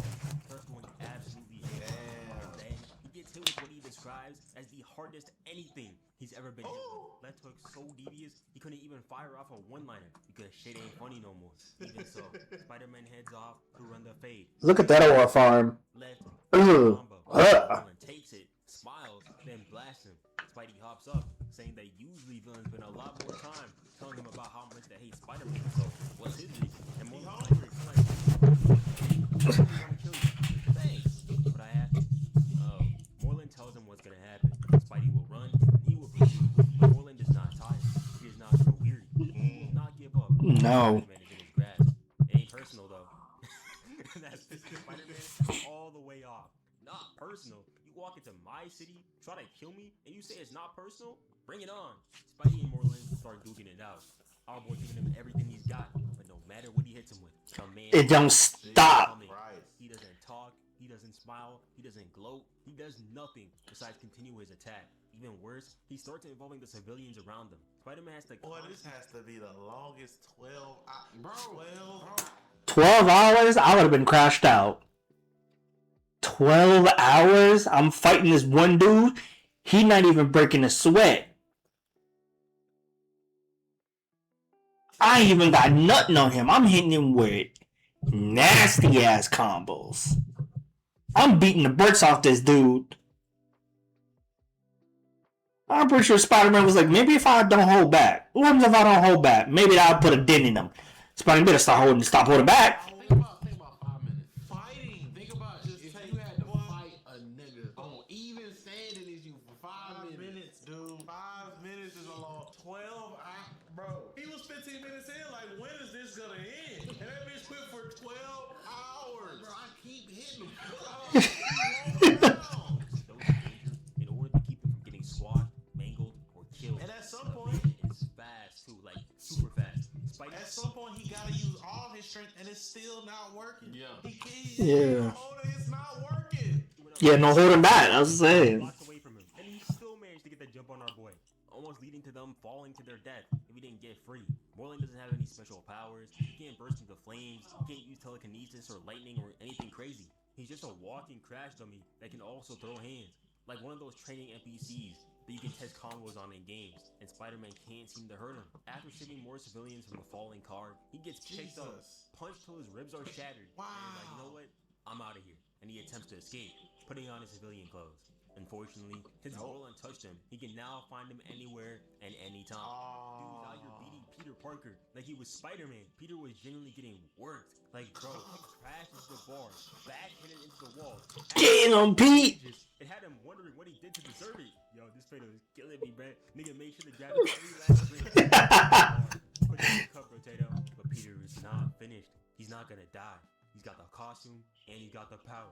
He's Spider-Man. That's like, I ain't gonna lie, I had an action figure that came with the spider suit under clothes. That shit was so hard. I would have loved that. And it came with like a different head. So like you had the regular plastic head and then you had the mask head. Then you could pop it on. Yeah. That's tough.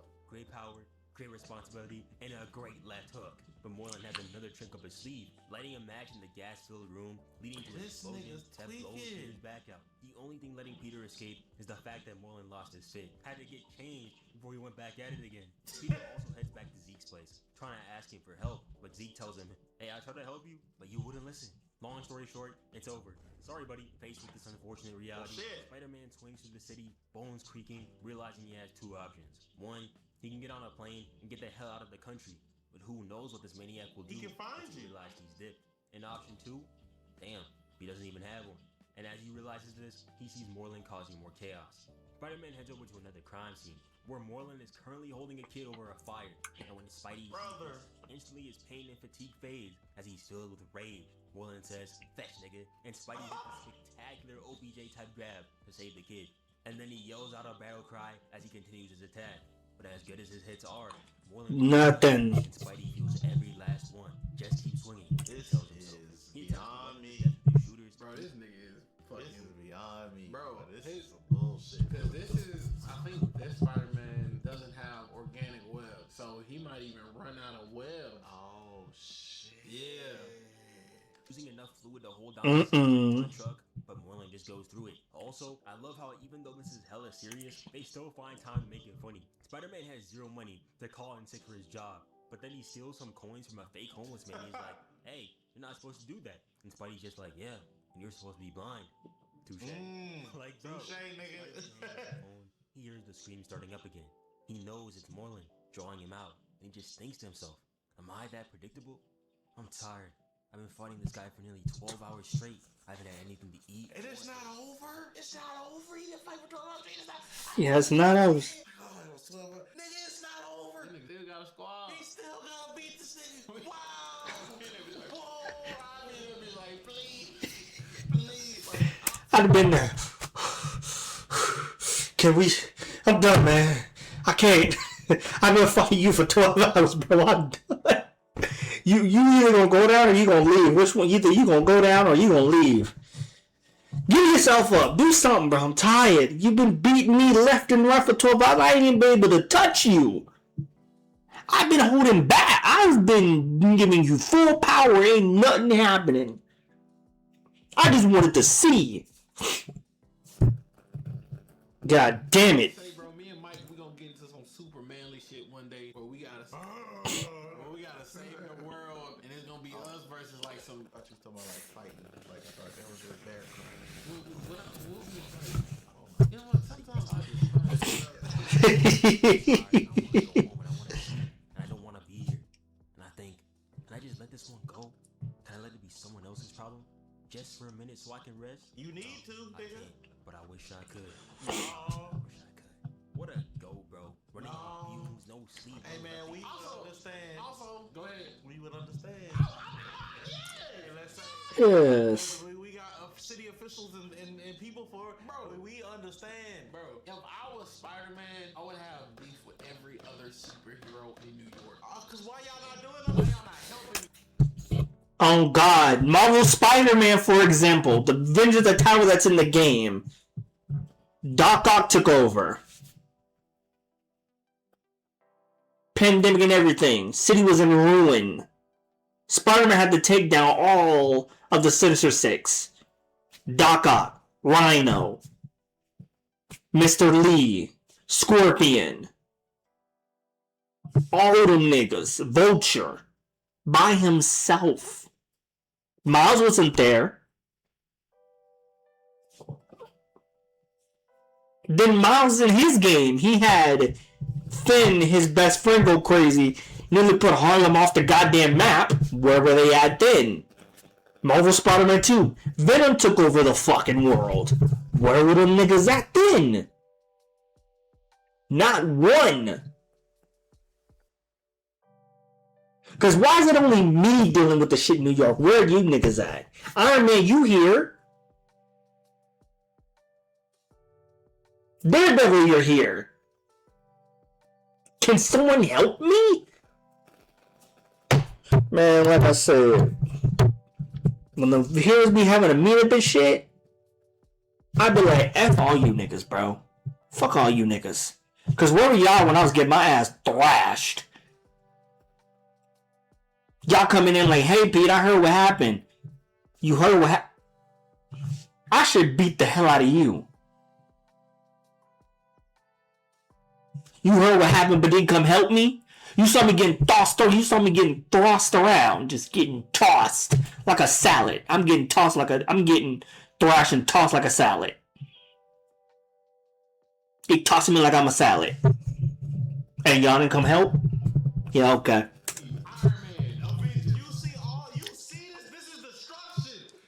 Oh, Peter. Oh shit.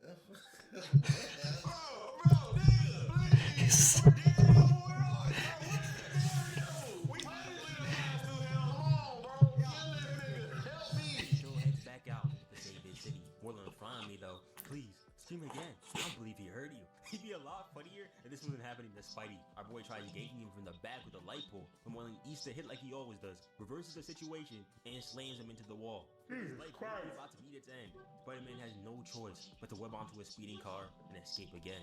Making his way to another phone booth, he thinks they're calling the Fantastic Four. Funny how every time a city's in trouble in these comics, their allies, who should be like 2 or 3 blocks away, are nowhere to be found. Yeah, right? Like, where the hell y'all at? Marvel's Spider-Man. In the game, they have you do an activity where you take a picture of these buildings, of the landmarks that's in New York. Empire State Building, these Sanctum Mentoro, Doctor Strange. I know I'm pronouncing that shit wrong. The Fantastic Four building and Marvel Spider-Man 2. But anyways, when you take a picture of the Avengers Tower, Pete mentions that, hey, The Avengers Towers is here. It's cool to be the Avengers Tower that's here, but they're never here. They must be somewhere in the Midwest doing something. Like, what are y'all doing? The fact that y'all can't pull up and help me. I'm just saying, like, what are y'all doing? Straight up, what are y'all doing? Like, what are y'all doing?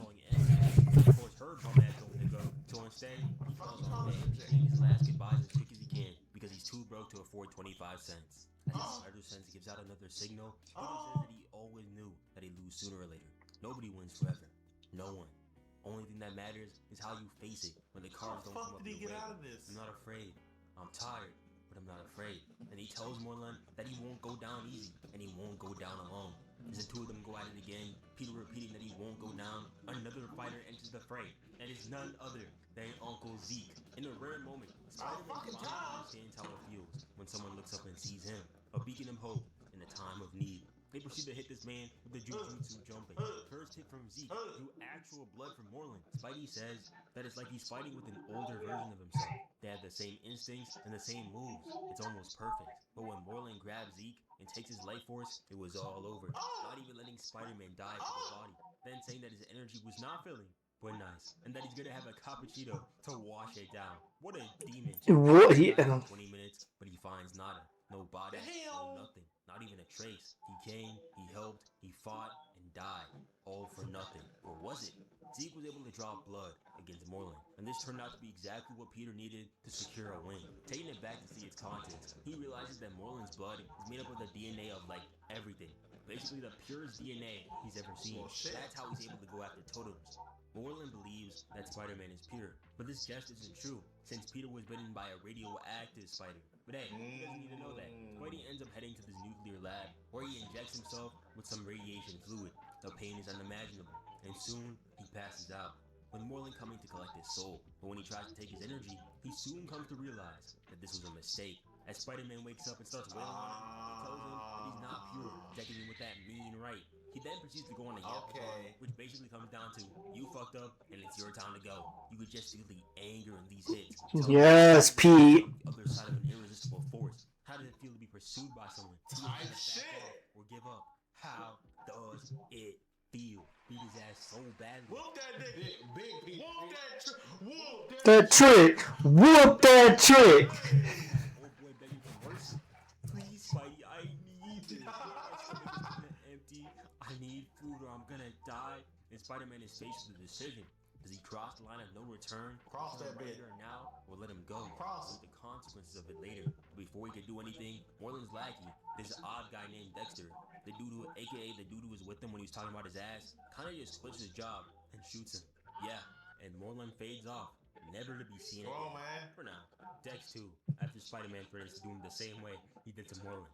After all that, Peter really had to take a step back and just thank God. What? This is the panel I saw right here. Yeah. Hey guys, it's me. Break for a while, bro. This shit's so sad. This shit is. I see why he asked the guy. Cause bro, Peter has it worse than damn near everybody. Peter is terrible. Genuinely has it worse is damn near Wolverine.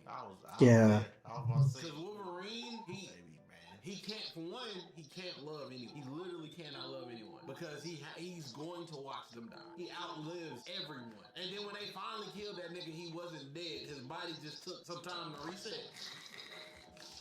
Yes, he's back. Cause literally, in the comic books, their first time ever fighting each other, or one of the comic books, Hulk took Wolverine and ripped his ass in half. Literally ripped him apart. Which normally should have killed him. But he lived. I think they said the only way to kill Wolverine is like cut his head off with an adamantium weapon, with his own weapon. I don't know. But who knows? Also, Zeke survived. I don't know how, but good for him. Spidey goes to his seat, just happy to be alive. Everything and everyone. He also heads back home, takes a shower, and has a long overdue rest. Waiting to sleep for a long, long time. So, you earned it. But of course, course, the writers couldn't have Peter end off on a win, as Aunt May pulls up while he's sleeping and finds out that he's Spider-Man. So that was the comic book. Wow, that's the comic book. For another time. Spider-Man. Comics. So if y'all want more, hit me up in the comments. I didn't even know. I'm thinking of doing Kraven's Last Hunt next because I love Black Suit Spider-Man. So like the video for more of that. Yeah, Kraven's Last Hunt is a good story. That's a good story.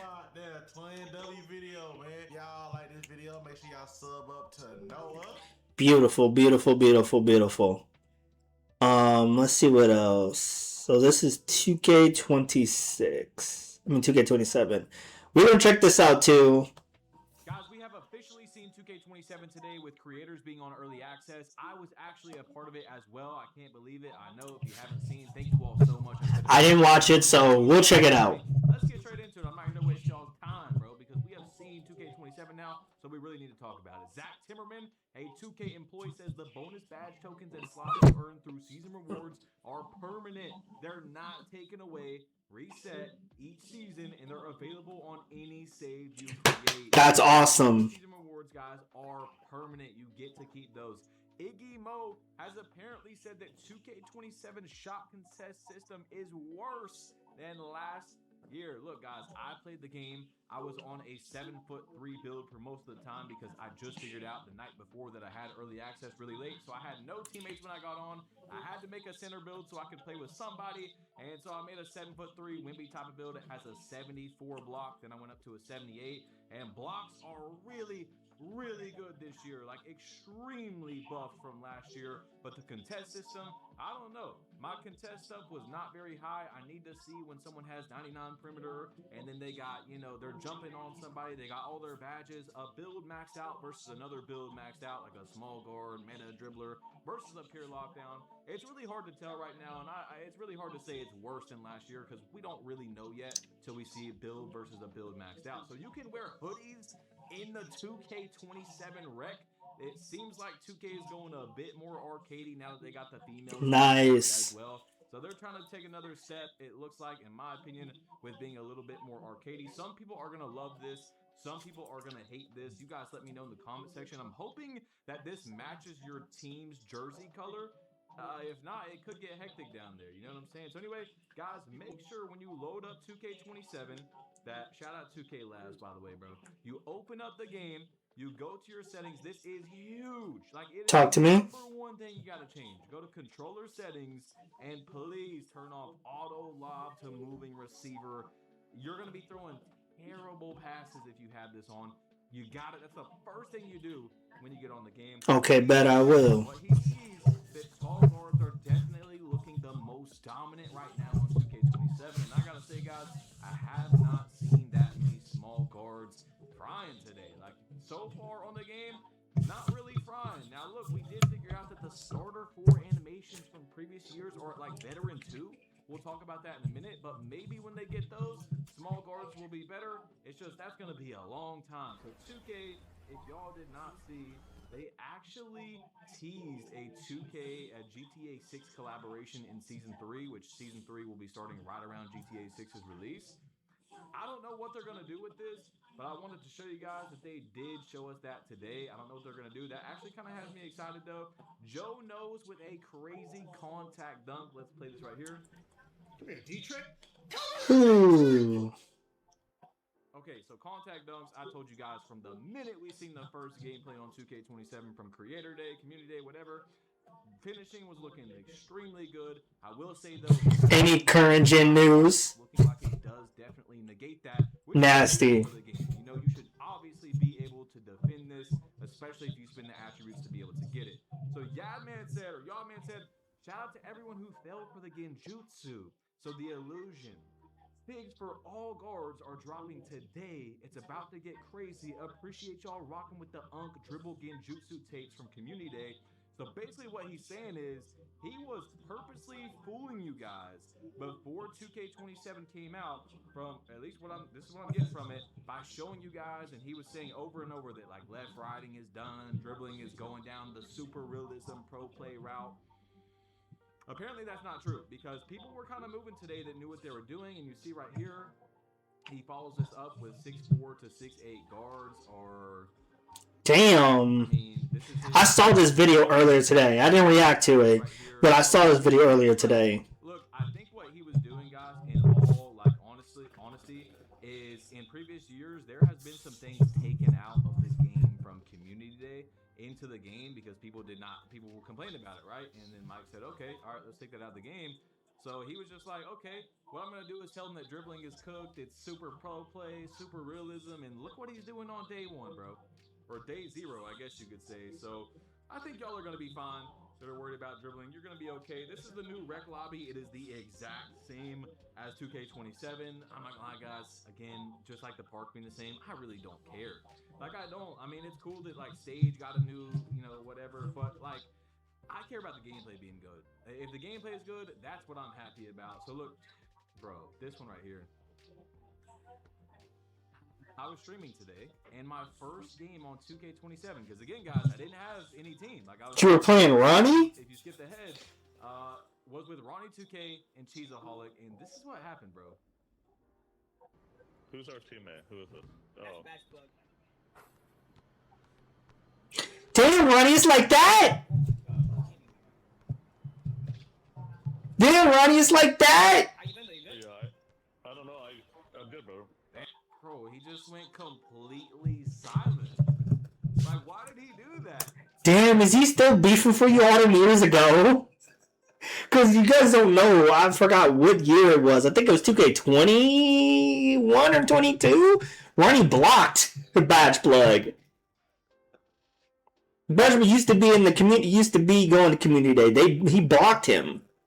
Because I guess Badge Plug was a little too critical and Ronnie didn't like that, so Ronnie blocked him. That's crazy.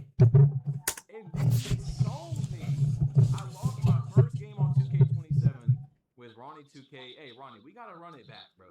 But he sold me, and then we went on a 9-game win streak right after that. So, hey, you still need 190,000 PC to upgrade your player in 2K25 from 60 to 85 overall. So, guys, it looks like it's, again, the exact same prices as last year. So, I would say like $70 or $80 for a build. This is what the new Ante Up looks like. We had already seen it, but this is kind of like inside the park. I think it looks really good. This honestly looks amazing. If I was a Stage player, I'd be happy about it. You guys check it out when you get in there. Plates do carry over, guys. It was something people were talking about before the game came out, that 2K maybe was just for the casual corner mode, but no, your plate does carry over. I am a full red plate on 2K27, y'all. So some people are making new accounts to avoid that tomorrow and not start there. This is 7'3" dribbling again on day 0 from Sprague. And I mean, again, day 0, it looks like, I mean, dude, this is like Steezo, not like Steezo, but it's like a Steezo glitchy dribbling that we have here, and I don't know, it might not be too bad. It definitely might not be too bad for the tall guys, the real tall guys, like the KD builds and stuff they're wanting to dribble. So I think you guys, again, are going to be okay. It's going to come down to, once again, y'all, a maxed out build versus a maxed out build. In a few days, probably 2, 3, 4 days, somewhere in there, I'm going to be able to tell you guys my full, honest opinion on the game. Just, you thought because I got early access that was going to change? No, that's definitely not going to change. So we're going to talk about that. But right now, it's not fair to do that. You know, it's like playing any other game and like giving an opinion when you barely played it, right? So, It doesn't matter. anyway, Davis got hyped up because he realized that his iconic spin back dribble animation was still in the game. So as y'all see, bro, right here, the spin back, we did see it at Creator Day, but yes, it is still in the game. Right now, it's not very fast. Maybe there's going to be some sort of animation. I didn't even know he had. I forgot he had that spin back. That's how Davis spin back. You're going to spin back faster, but it is back in the game. Black Cobra posted this, that there's 3 different signature step-through packages. However, they're only selectable offline in my career, and they seem to be tied to height, small, wing, big is what he has in parentheses. So, 2K, we added step-throughs into the game, but there's more customization offline for it. I feel like there should be an update that puts this into the park. Might as well, you know? It's not a huge thing. It's not the biggest thing in the world, but I mean, this was one of the advertised new things on the game. So I feel like they should add this in the update, in the first update of the game. Shooting update, guys. There are some crazy free throws. You have one knee, okay? One knee and No luck.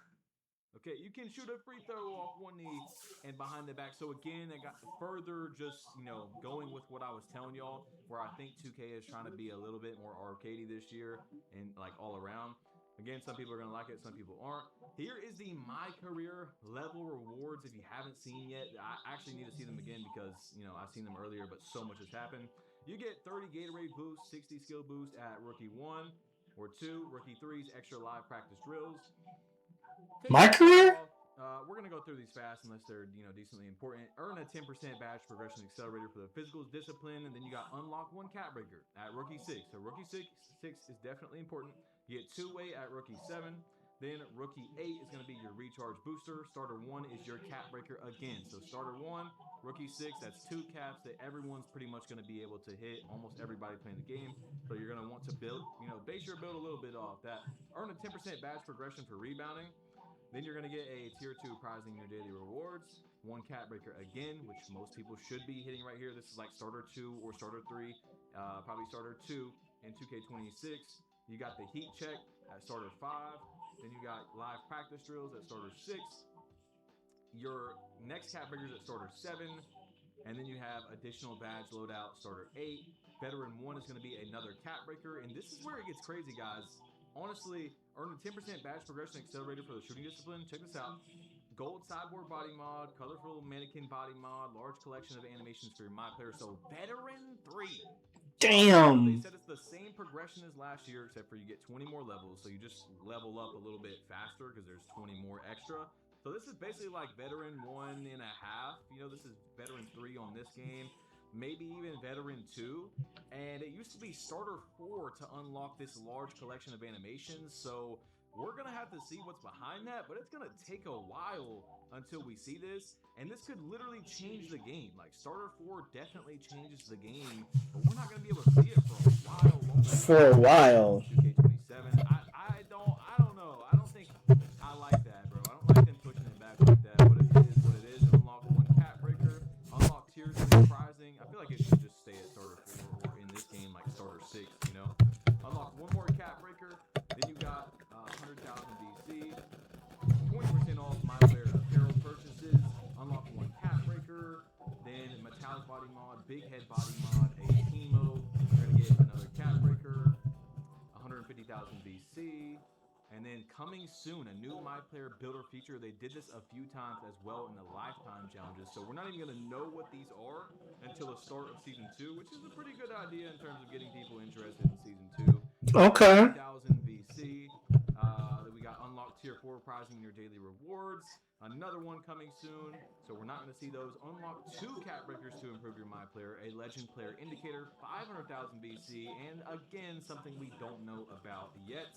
Synergy can obtain the highest badge level possible, Legend. So you can get Legend with your Synergy badges now. Receive a free build with all eligible attributes and badges max. This is cool, but I mean, no, that's a lot. Hit Legend 3. Like, yeah. One somewhere in starter. You know what I'm saying? Or maybe even early into veteran. I don't know why it's so that's a lot. That's a lot of work. Unlock unlimited Gatorade and skill boost, a million DC. 100 people will receive a free copy of 2K28. You got 10 million VC, and this one's pretty crazy. Be a part of 2K28. So whatever that is, that's crazy. Season 1 events, guys. You're gonna have double level in the city starting August 28th. So this weekend, you got double level again the next weekend. Midway event, so the first event this year. Double level in the rec, blackout, and then deep end. So pretty much like the same events from the past. Here is our where you get your cat breakers in the season rewards, guys. You're gonna get a hunter banner. There's way more challenges this year, and the cat breakers have been pushed back in every spot. If you guys haven't noticed, but maybe the challenges are also easier to get because there's more. You'll see what I'm saying. 20 skill boost, 20 Gatorade. You get the gray tattooed body mod. I'm almost there right now. The defense badge accelerator. Then you're gonna get an extra badge loadout, an animated T-shirt, finishing badge accelerator, flame glider. Why does he keep going? Okay, there we go. So white and black hoodies in the wreck, which is at 100. He's going really fast in this video. Why does it keep doing that with the sound? There we go. Okay, so you get the flame glider at like what is that? 120, 110. His head is in the way right there. I think it's 120. Yeah, flame glider at 120. You get a tiki mask at 140. Who want that shit? Playmaking badge accelerator 160. Gold cyborg head at 180. And your first cat breaker at 200 challenges. So Wow, I think your first cat breaker was at like 100? I think it was at 100 challenges? Or was it? No, it was less. It was less than that because I don't think I completed 100 challenges. But that's crazy. Yeah, I'm gonna be grinding. I'm gonna be grinding as much as I can to get this shit out the way, bro. That's crazy. I'm really hoping that they added a bunch of challenges, but a lot of them are easier to get this year because last year the first cat breaker was at 100, guys. It was at 100. Now the first one's at 200. Okay, and they even pushed the caps that you get in the level system back as well. And there's only +1s until Legend where you get 2. Anyway, dash double speed at 250. Then you're going to have another thing coming soon at 300. 350 is going to be 500k BC, and then 400 is going to be 5 million BC, guys. So that is all your challenges right there. Most people are shooting button over rhythm right now. If y'all seen the stream, I couldn't shoot. Man, my shooting was bad, okay? Day 0 shooting was bad. I'm going to figure it out. I've already been shooting better as I'm actually being able to focus on the game. I'm getting my badges. I'm getting my hot spots. But yeah, people are shooting with the button right now. And here is all your season pass rewards on 2K27. I spent $60 to be the first level 40 in 2K27. Major shout out to 2K40 free Hall of Fame pass, but yes, I spent an additional $60 to be the first level 40. Thank you so much 2K for this brand new alien mascot, and thank you for my level 40 count breaker. And thank you so much for bringing back the Orlando Magic mascot. This is one of the most comp mascots, and thank you for bringing this. Wait, does he say thank you every time? Is that his thing? Ninja mascot. I will be using this every day. Thank you for this 2K. I love this ninja mascot, and thank you for bringing. That actually looks fire. Spurs mascot. This is one of the best ones in 2K history, and thank you for adding the Lynx mascot. We got that Lynx mascot. That's cool. WNBA mascot. I've never seen it. That's cool. Today. Thank you so much, 2K, and thank you for even adding the brand new badge points and even the bonus tokens. Thank you. I put those on my bill, and thank you for this brand new alien Wimbayama head, and thank you for this brand new hairstyle. This is a new hairstyle. I've never seen this hairstyle before, and thank you so much. Look like a woman's hairstyle. For letting me get these gold grills. Thank you for adding these gold grills. There's gold grills. 2K27. A major shout out, and I also became the first player to hit level red plate on 2K27 history. Look at the bottom left. I played this guy today. Huh. So that's who that is. That's interesting. That's pretty cool. Anyway, guys, that's 2K27 right there. Shout out to you, man. 2K27 is looking like it's going to be hopefully a decent year. Let's see what he got here. I built the first lovely lady female dribble goddess. Oh my god, I'm flying and I'm a baddie. Look at me. You're a baddie. 2K hasn't even come out yet, so it's day 0 and I'm flying. And I'm a lovely lady. You know how many of my opponents today commented my beautiful character and asked for the face creation tutorial? Imagine getting to play 2K, giving everyone help, comboing up, greening everything, and you're just gorgeous. Oh my god, Aggies on guard. I love greening contested 3s. We got the crop top hoodie, we got the yoga shorts, bro. Yo, that's crazy. Those are out. Honestly, people gotta pay for those. I'm showing them for free. You guys are blessed, bro. But look at me, though. I'm a lovely lady. First female dribble goddess in 2K27. Let's get right into it, man. So, game number 1, bro. My first hard game, we're going up against Red City Boy 23, bro. Now, this guy was the first legend in 2K history, bro. He was the first highest rep in 2K15, bro. So, we gotta lock in. If you guys are new to the channel, drop a like. I'm gonna be grinding all year, and let's get right. It's so crazy just to see women out there, bro. First hard game on 2K27. We have 7-4 Caitlin Clark. We have Mr. 7-4. That guy. And then That's a fire outfit, though. So, yeah, we making a female my player. That's the first thing I'm doing. I'm making a female my player. She's going to be a dribbler. oh my god, wait, I'm a demon. Oh my god, we got a game. Why is people shooting with the meter, though? Like, what's with the meter? For female dribble goddess. And Look at she was doing, look at, yo, she's doing the zesting wave. Oh my god. And Mr. Green-haired man shoot. Oh my god, we're playing Red City Boy. Red City Boy 23, not 21. And then you got oh my god, what is he shooting? Throw it.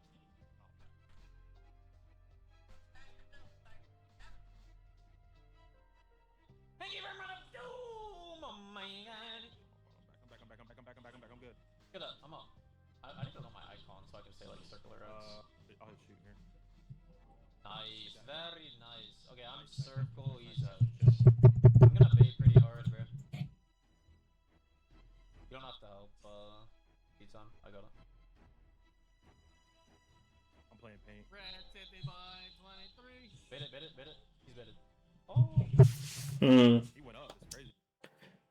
Does he show the builder or no? I don't think he shows the builder. I'm not gonna watch the whole full game, but hey, shout out to Hank the Tank. But we're gonna hit up here. We're gonna finally finish Rob's video. The Webbed Hollow, a region that is exactly what it sounds like. A spider-infested hellscape, full of practically nothing but arachnid and insect-themed bosses and enemies. And I'm supposed to believe this isn't a Souls-like.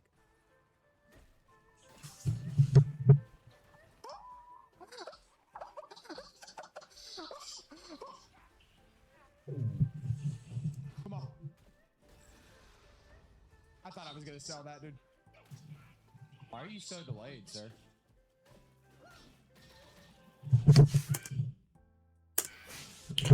That's unfortunate. I've never had that happen to me. That was the 100th death. It's not annoying at all. Oh my god, please stop moving before I have a heart attack. You are getting jumped.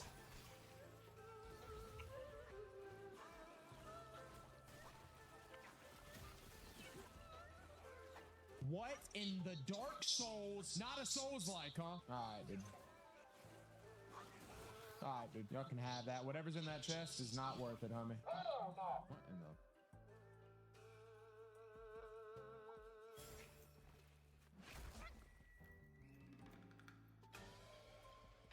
That's all you. A hand? This is creative. I'm not gonna lie. This is... Hey, this hand isn't going near through... Wait, no, that's not how I want to say that. Never mind. What? I'm not gonna say that. Oh, no. Peekaboo.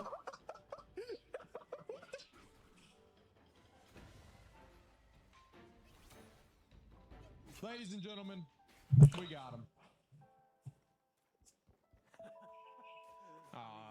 Miyazaki.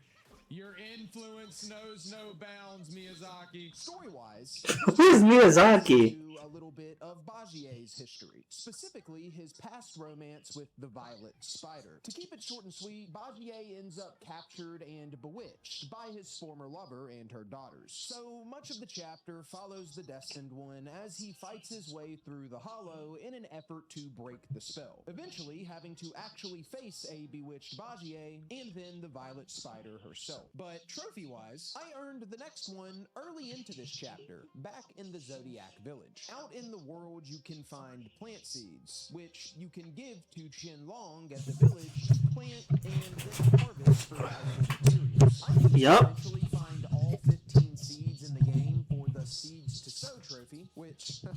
We'll get into that RNG nightmare later on in the video. Oh my god, it's such RNG. Some of the Kyros, like there's a Kyro that's in Black Myth that's called a Beast Buddha. You can get, I think you can get 5 of them.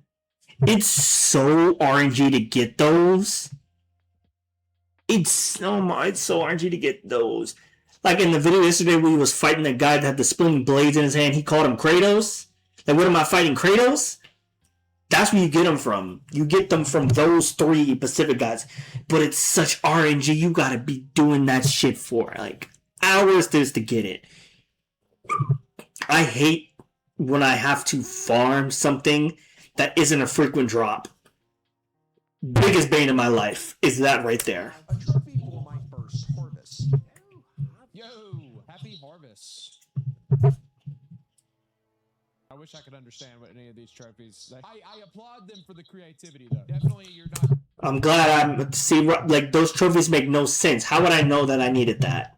Your basic trophies in this game. Chapter 4 may have some of the most unique and disgusting bosses in the game, but it also has one of the most difficult. The fourth and final Hidden Long. Yellow Long. I couldn't beat him either. But I've been doing this whole boss fight thing long enough to know when I'm in over my head. His moveset is absurd, and he is extremely unforgiving, so brute forcing your way through this one with spells and whatnot, like you can do with many of the other bosses in the game, is a no-go here. And I simply was just not able to do nearly enough damage to him yet to put out any sort of legitimate attempts, so I left him be for now. I wasn't gonna be able to dodge every tough boss of the chapter though, as I would soon learn when I reached the chapter's secret area, Purple Cloud Mountain, which held 3 more bosses. Taoist Me was up first, and he was a total joke. But then I found the Duskvale boss shortly after, which was a problem, because apparently triggering the Duskvale fight before finding the third boss, Scorpion Lord, makes the Scorpion Lord fight not spawn. If you even step foot into his boss arena and the fight starts, Scorpion Lord is no longer attainable, meaning you'll have to fight him in another playthrough. And look, I know I've said 4 or 5 times now we don't care about the missable stuff, but this one actually pissed me off. Why are we punishing players for exploring? You're telling me if I happen to go left instead of right and I find this boss before that boss, that means I can no longer fight the other boss? I'm not totally anti-missables, but I am against stuff like this. I think this is stupid. If you do fight Duskvale first though, Scorpion Lord actually jumps into the fight to help you, which is pretty cool. But what's not cool is he only does it once. And if you die, he doesn't respawn to help you in any subsequent attempts. So with all of that being said, I was already pretty frustrated going into Duskvale, and the fight itself just added to that frustration. And that snowball we talked about earlier was starting to get kind of big by this point. He was a little challenging. I had almost full health. I had almost full health right there, and he one-shot me.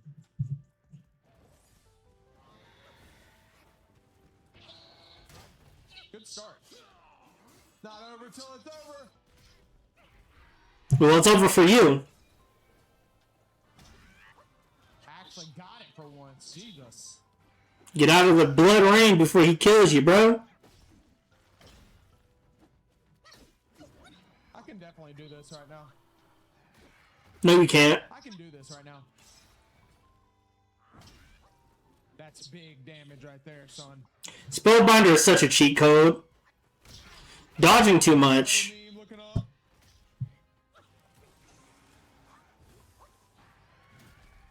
That's so bullshit, dude.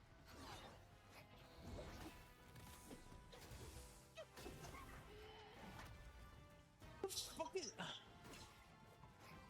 don't even know what's happening! Why are you doing that again? Why are you doing that again? Why are you doing that again? He's doing that. He's spamming.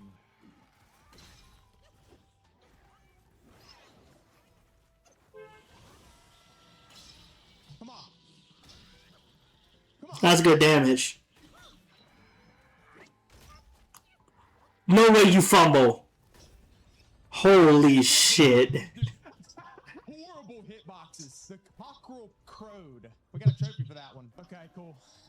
Oh my lord, brother. Whew. That was rough. The last order of business and real head honcho of the chapter is the 100-eyed Taoist Master. Jeez, isn't that a real mouthful? Oh! Yeah, he deep throats his toes. This guy is no slouch, with some ridiculously delayed attack patterns. But the second half of this fight in particular can gargle my sack. He turns himself and all of the arena golden, cuts your stamina bar in half, and to put it simply, is just on some bullshit. More than bullshit. And if you use the Weaver... Again, the Weaver Needle. You need that to knock him out of this phase. You use that at the beginning of the game, and you don't have the staff spin to bring it back up, because that's what I do when I need to use it again. I bring the staff up, and it brings it back up after like a couple of staff spins, and by the time he's in that field, I've been have it up with a couple of hits. But he becomes cracked in this part. And he was hard too. He was very complicated, and I hated it. Threw me in for a fucking loop.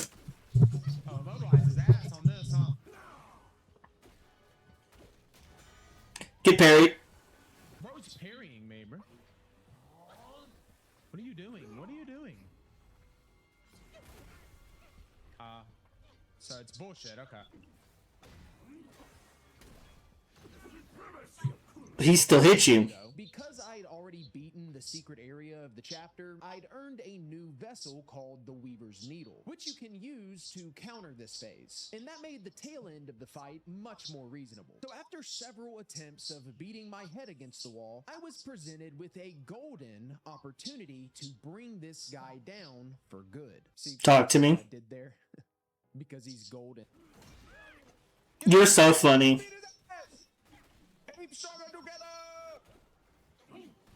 Oh, here we go. Here goes the bullshit. When's he gonna do it?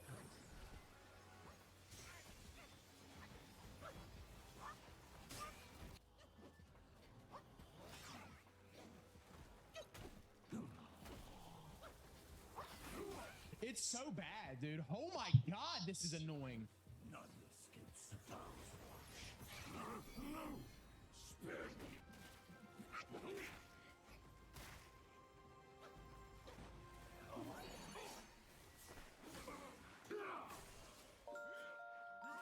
Oh no. Oh no.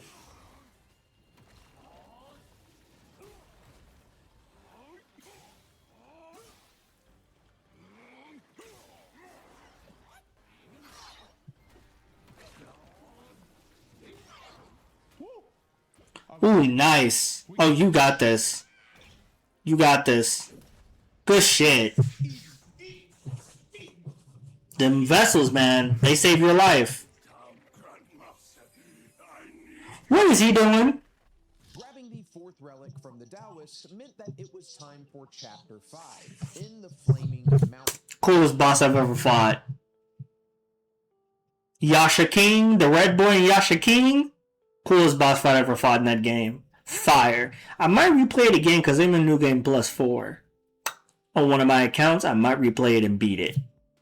The official title of this chapter is Golden Child Crimson Blood, but the Rob Cinematic Universe title for this chapter is Where Shit Hits Fan.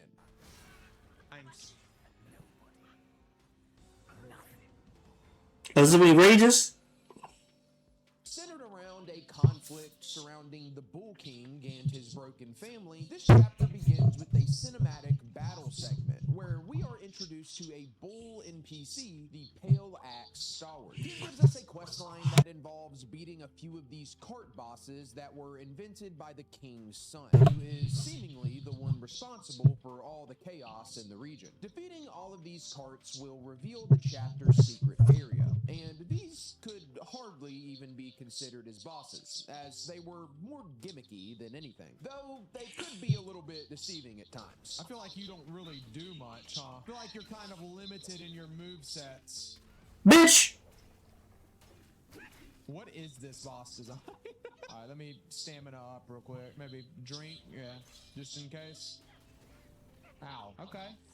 You got a bag. You ain't got much of a bag. Call him Jason Tatum. Call him Jason Tatum, that's not nice. Hold on. Don't kill me. Don't kill me. Oh. You might be ass. You might be ass. It comes as no surprise by now that we have a gauntlet of other bosses to take care of as well. And I will say, many of these were pretty creative. A lot of gank fights in this chapter too, but not necessarily annoying ganks, more like funny ganks. Top takes bottom, bottom takes top, and fast as wind, quick as fire. In Those two, the couple in the ball, those two are so funny. were both hilarious fights. I mean, look at them. Just a couple heads goofing around. I have to credit Game Science and how they managed to make a game with over 100 bosses in it that rarely felt like anything was reskinned or like you were fighting the same boss twice. That is some very good creativity, because most boss fights that you end up fighting in any game, it usually is the same. They usually are similar in the same ways. You'd be like, oh, I already fought a boss like this. Like, what you call it? What's his name? Fucking, the Wandering White and the secret boss chapter 1, Ring the Bells. They're literally the two same bosses. But after that, you literally don't fight damn near the same boss ever again. It's always someone different in each chapter within the boss. Like, oh, I never fought this. The frogs most likely are the same, but they have different movesets. One of them is just a regular frog. One of them uses poison. One of them uses frost. One of them uses fire. One of them uses electricity. One of them is a rock solid. What's the fight against the Keeper of Flaming Mountains? This guy got on my nerves because his first phase is obnoxiously long, mostly due to the fact that for a lot of it, you aren't even fighting him. You're fighting a bunch of enemies that he summons. And when you do finally get to his second phase, he transforms into the yin-yang fish, which I kind of just hated a little bit.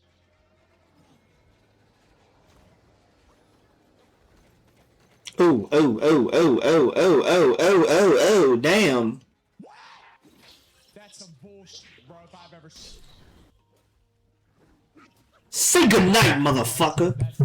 Immediately after Yin Yang Fish, I came across another one of the carts, only this one was already defeated. Inside was the Horsefly NPC that we had been speaking to in every chapter, who had died fighting this cart. The sad conclusion to his quest line that gets us the next trophy.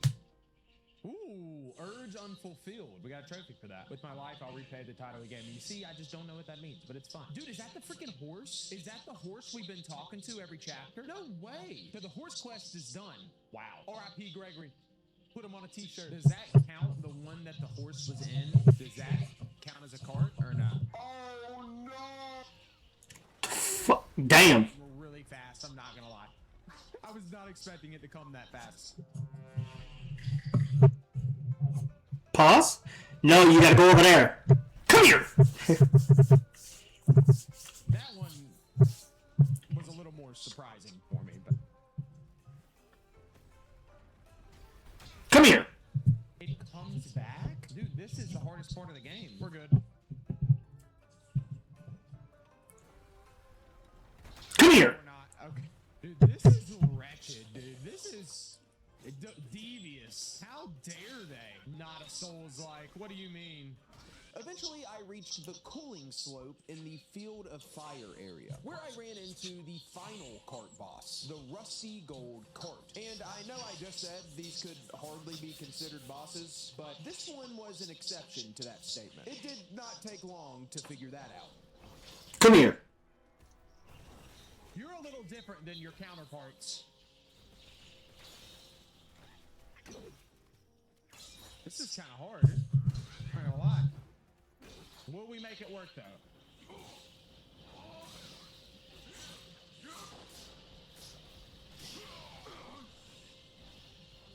I'm gonna sell.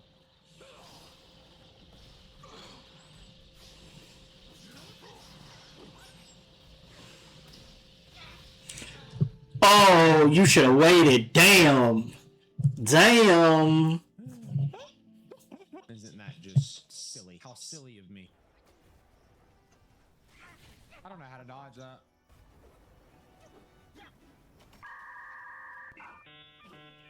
Hitbox. There we go.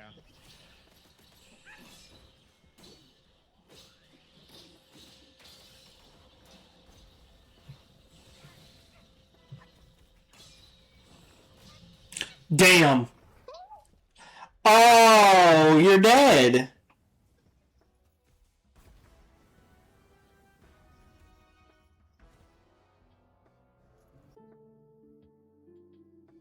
Now what the fuck are we doing?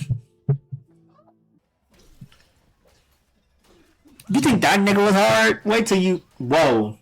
I hate that move, man. I hate it. That's some bullshit, dude. That's fucking. That's why I don't use the fucking pillar stance on this one.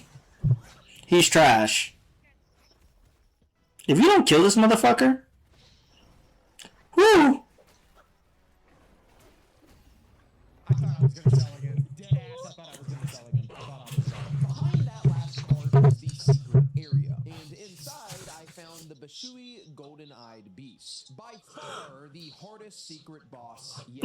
Yeah. A few hard-fought attempts, getting my ass beat on every single one, without ever getting even remotely close to beating him. So I made the executive decision to come back to him later, and go ahead and jump over to the final boss of the chapter, who, come to find out, was about 10 times worse. And the final addition to the snowball. That boss, the son of the Bull King, Red Boy holds a lot of resentment towards his father because of past events involving Wukong and the Celestial Court. He wants the 5th Wukong relic, which the Bull King is in possession of, so that he can fight the Celestial Court and avenge his own race, the Yaksha. Also, fuck this kid. Yeah. Like, drink, dude, we're gonna be here for so long. Oh, we're gonna be here for so long. When it comes to boss-centric games like this one, everybody has their own fights they struggle with and find more difficult than others. And though Red Boy isn't notoriously known for being the hardest boss in the game or anything, It's his second phase. it was for me at this point in the run. That is, this fight has multiple phases, and I knew I was in for a hell of a time from the very beginning of the first. I'm already gonna get mad. I might not beat this stream. I'm gonna be real. I'm not gonna beat this stream. That's.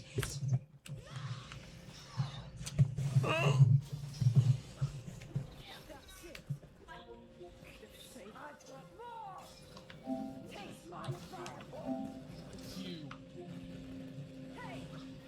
What the hell was that? What? I've never seen that. What was that?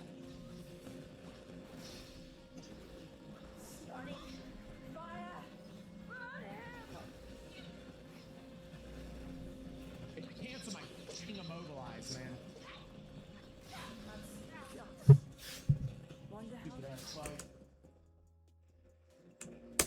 Yeah, so and honestly, it's absolutely nothing compared to what comes next. I was able to get Red Boy's attack patterns down just enough to be able to survive and limp through the first phase. And after he goes down, the Bull King tries to give the Destined One the 5th relic, but Red Boy gets back up and intercepts it, transforming himself into something else entirely. And this is where the real fight starts.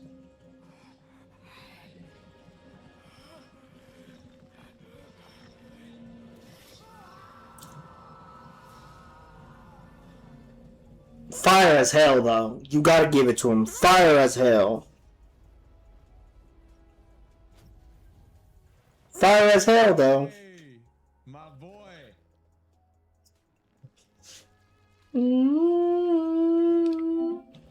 Vecna? Yaksha King.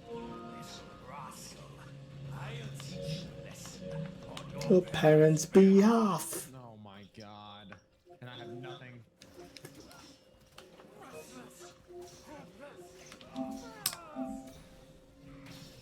Beat his ass. This track. Oh my god. Track is fire, though. Track really get. Track will get you going.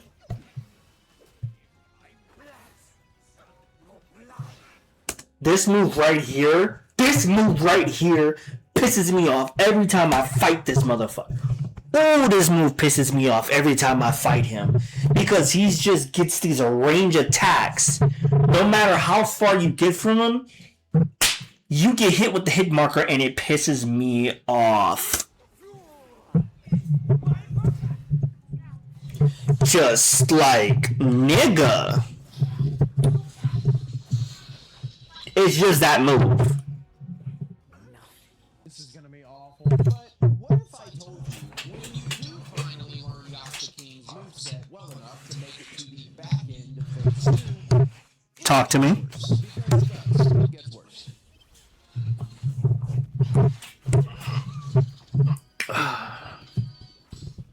Damn. Another phase.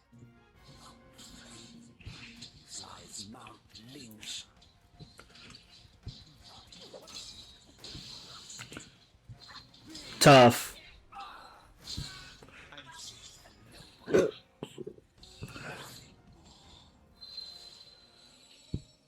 And there you have it, folks. The brick wall that makes this fight feel impossible. On the tail end of phase 2, there's a third sub-phase, let's call it. And Yaksha King becomes ultra-aggressive, spamming these dumbass delayed swipes with his blades that cover the entire arena, as well as Literally. a move where spikes come out of the ground that's very difficult to get away from. I was hard stuck here for quite a while, and it was during this instance when that little voice popped in my head again. The same one that briefly popped in my head back in Chapter 3, and a few other moments throughout this playthrough. A voice every gamer has experienced, at least once in their lives. It whispered to me, what if you just uninstalled right now? What if? Don't let it happen. I am incapable of dodging that. It is so delayed.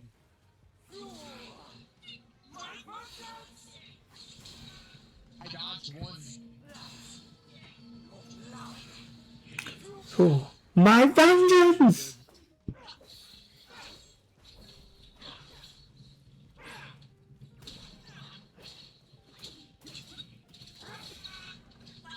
I'm just trying to get through it, man.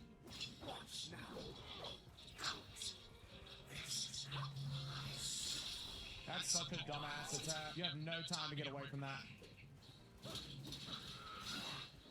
He's doing all kinds of weird shit. This attempt. Gosh dang it. I thought that was the one I messed up.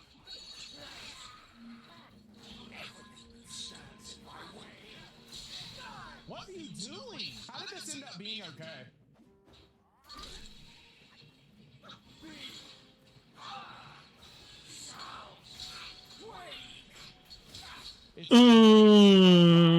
Why am I having such a hard time learning that timing?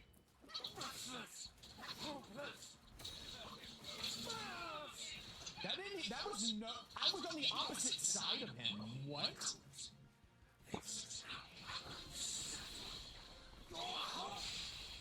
That's disgusting. That might be the most disgusting move I've ever seen.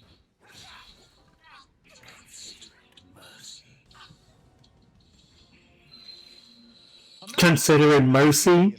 But y'all probably noticed I'm tired of this, right? This game came out at the worst possible time for me. I'm bossed out, dude. And then it's only gonna get worse. That's the thing. It's only going to get worse. It's not gonna get better.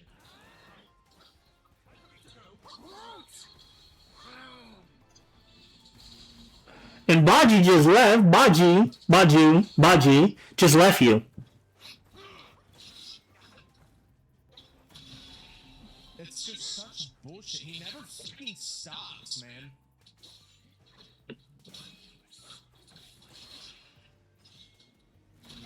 That still hits you.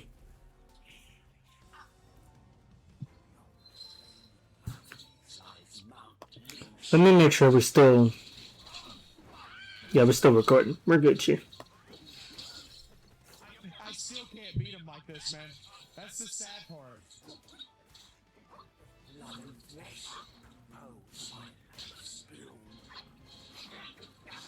Stop!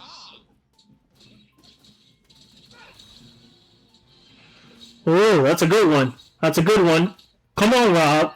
Come on. He loves the hell out of the pillar stance. I ain't gonna lie. Please. Anything.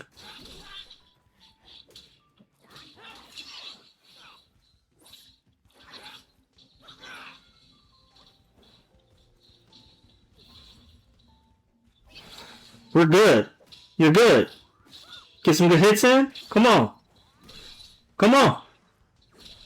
Come on.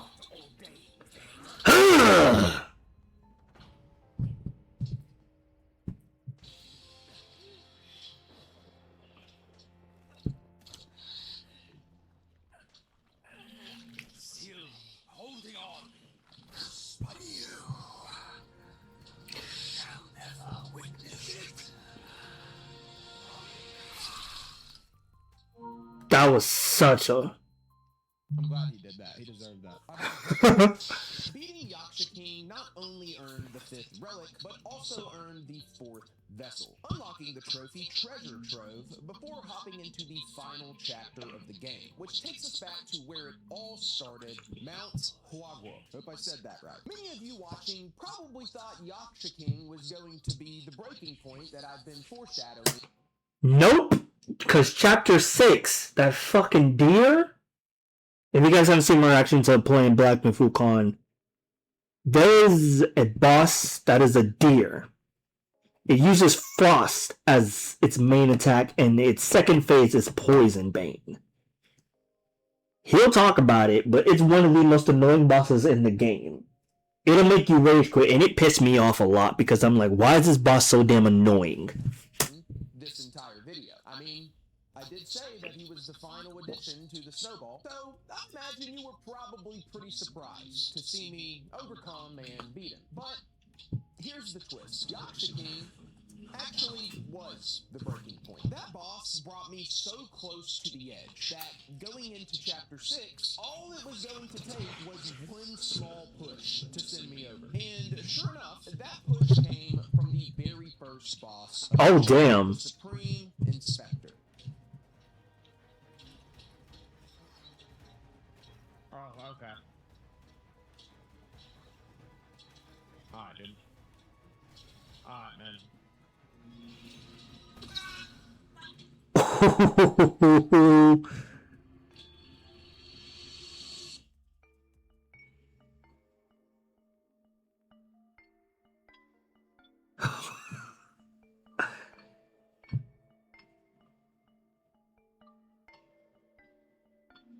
Oh, is that a J card? Just give me a second. To be continued. Black Myth Wukong. To be continued. I can't do it. And that was it. I was annoyed. I had my fill of this game. I was done. As far as I was concerned, Black Myth Wukong did not exist. I had reached the long foreshadowed breaking point. It was no longer fun. So the best course of action going forward was to move on to other games and just forget about this one. That's what was going through my head at the time of partaking in the sweet nectar of the uninstall. But then came the aftermath. In the months that followed, every single stream and every single video I uploaded had comment sections flooded with Wukong. Rob, where's Wukong? When are you finishing Wukong? Wukong, Wukong, Wukong, Wukong. I mostly ignored it, but it started to get to me. And I found myself beginning to resent the game because of it. I didn't even necessarily hate the game itself, but I started to hate it out of spite, simply because I was tired of constantly being harassed about it every single day. I mean, it was literal cyberbullying, man. But hey, anybody... Okay, look, that's crazy. You don't gotta call him that. I get it. You want him to play Wukong, but you need to call him a fat ass. That's not nice. That's not nice. You don't do that. That's not nice. Calling people names to bully them into playing games. We can bully you into playing games, but just like, hey man, play Wukong. Hey man, Platinum Wukong. Where's the Wukong video at? Come on man, you said you were gonna be Wukong, man. Where's the Wukong videos at? Come on man, but calling somebody a fat ass? That's fucked up. Bullying doesn't work is a liar. Because eventually, I gave in. So let's fast forward a few months to the return. The first one, that is. As you can see, we are in a new spot. I don't know how long this is going to be. I know it's not ideal, okay? This is a little different. I am literally in a shed right now, basically. Let's play a video game. I'm going to be honest with you, all right? Black Myth Wukong. I haven't played this game since I rage uninstalled it. How long ago was that? Several months ago? It's going to be interesting, jumping straight in. I haven't played in months and trying to fight this boss. I probably forgot how to play, but you know what? We're built differently. All right, here we go! Let's get it. How do you dodge? Okay. Wait. How do you heal? I don't remember how to heal. L1, okay. Dude, why is it so fast?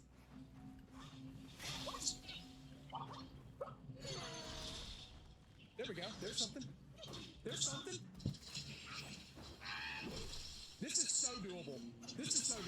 No, it's not. He's so scary. There we go. He's almost halfway. He still got a second phase. What is that? Okay. One more heal. We're so good. We're so. Oh my god! Oh, you're so cooked, buddy. Move set down. Ah! There we go. There we go. There we go. There we go. Dang, bro, it's nice. I can't lie. But you're nicer. Like I never left.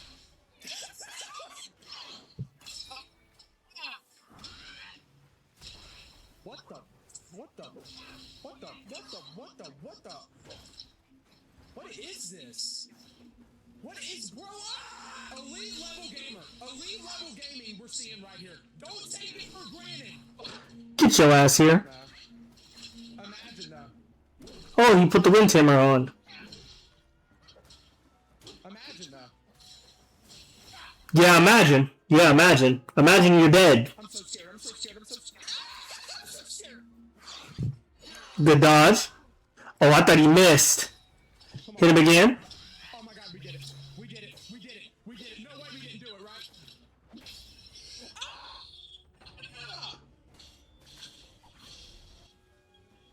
What was that? What was that? I don't know what that was. Beating Supreme Inspector unlocks the Somersault Cloud ability, allowing us to freely traverse the region, which is effectively one big open area chock full of nothing but bosses, making Chapter 6 even more of a boss rush than any chapter prior. Is that a boss? Will I die if I do this? Now, why would you do that? But only a select few of these bosses are mandatory to progress the story. And these were the real tests. What in the hell is that? A bald eagle deer? Hell yeah, dude. Dudes will see this and just say, hell yeah. Cloud shredding deer. Alright, ball up top! Ball up top, and you about to get whooped. Okay, come on. Quit running. Don't run. Okay, he doesn't have to. Alright. Bitch. Wait, what is he doing? What is bro doing? That shit out of here. There we go. I'm gonna hit him with that real quick. Taste your own medicine, huh?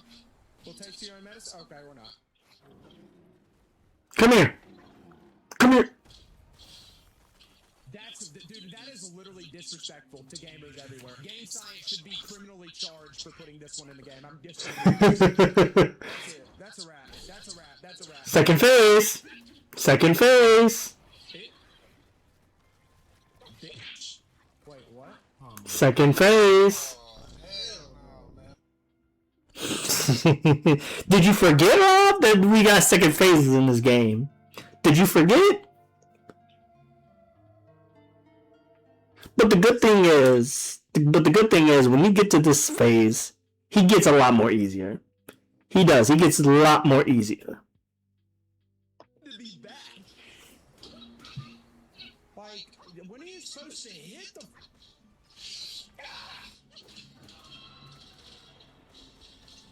No, no, no! No!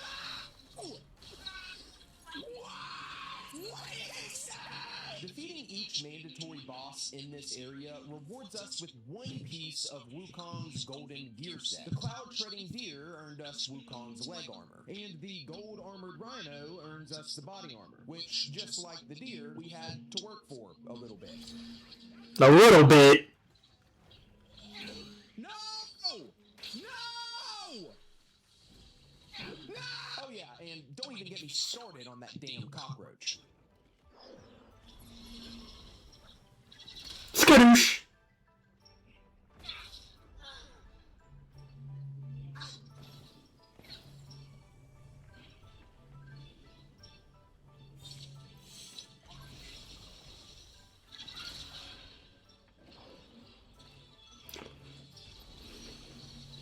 No, no, no! Alright, this is the one, this is the one, this is the one.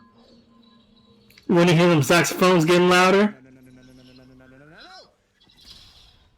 I'm actually going to lose my shit.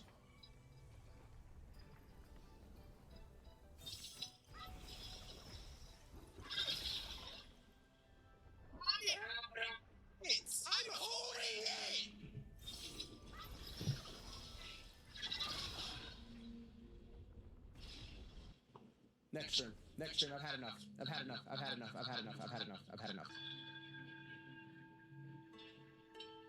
Damn. I can't believe I'm doing this. We gotta beat this game, y'all. Yeah, so I dropped it again. Fun fact, this was actually a secret hidden return. Lost footage, the forgotten Rob files hidden deep within the archives. Archives being about 7 external hard drives I have in my drawers. I did not stream this, and I never uploaded what you're about to see to the Players channel, my second channel. Quick plug. Go sub so I can get another plaque, please. My intention from this point on was to just simply beat the game. I didn't even care about the platinum at this point. I just wanted to roll credits and call it a day. Black Myth Wukong would just have to become one of those games in the Rob Cinematic Universe that never got a platinum video, but at least I could say that I beat it. Little did I know, though, even that would be a tall order. Picking up right where I left off with that damn cockroach.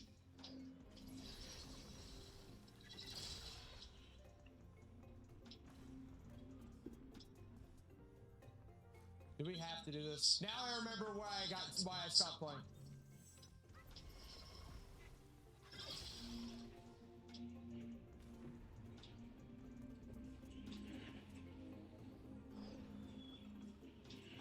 You missed. You missed. He's gone. Get out of my way. Man, what are we doing?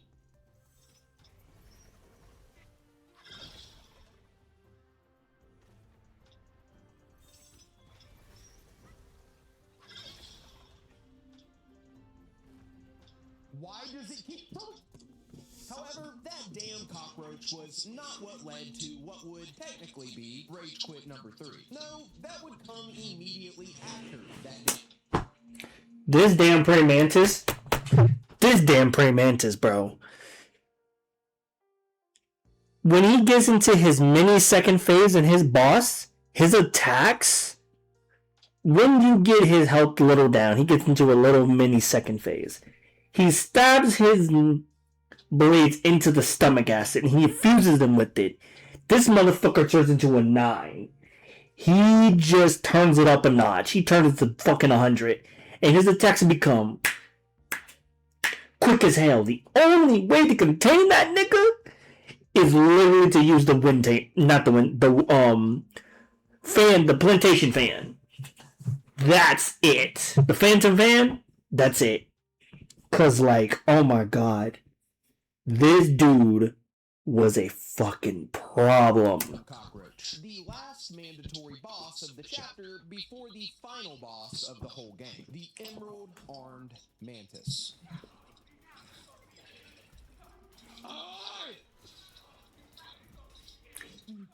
Jesus, I can't do this, bro. I can't do this. I just came off Dark Souls. I don't know why I tried to do this today. Literally. What is happening? What is I'll be right back.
All right, back to it.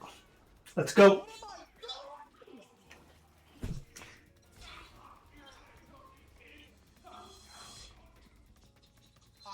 This is awful! God, dude, I hate this. I hate this game.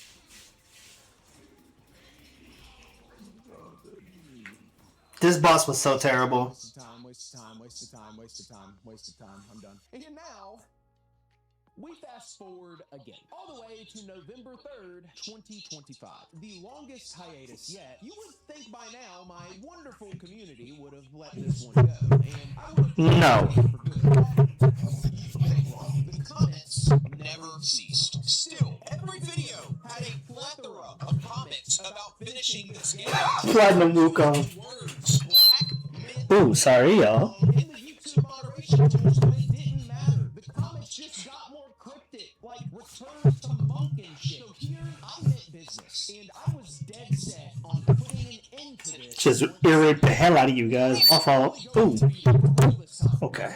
What about the platinum? You shut your damn mouth. You are lucky you're getting this. Alright, so it would probably be wise to go and relearn the mechanics of the game since I haven't played it in so long. Jumping right back into the boss I got stuck on 9 months ago probably isn't a good idea.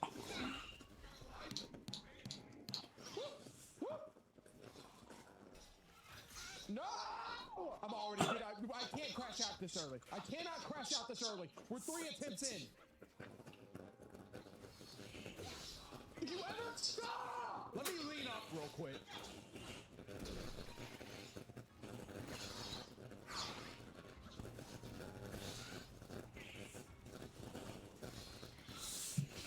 It hurts. I don't know what it is. I can't really put it into words. Because I have been through the trials of a hard boss fight before, you know? Sigrun, Lania, just been through some tough stuff. Right? But when I die to a boss in this game, it fills me with a rage that concerns me, that I've never felt before. It's not like when I die to the other fights I fought in my lifetime. It's specifically the boss fights in this game. I don't know what it is. This Mantis makes me have bad thoughts, I think. What?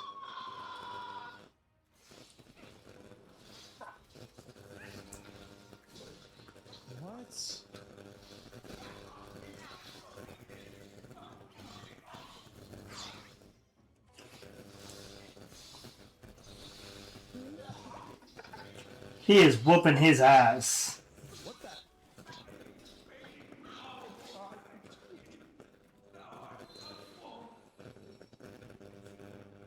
We're 6 attempts in, by the way.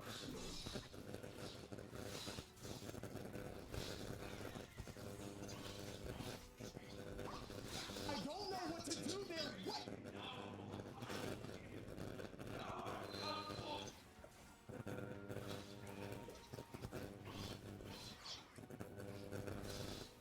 What is happening? What? It's just not worth it, bro.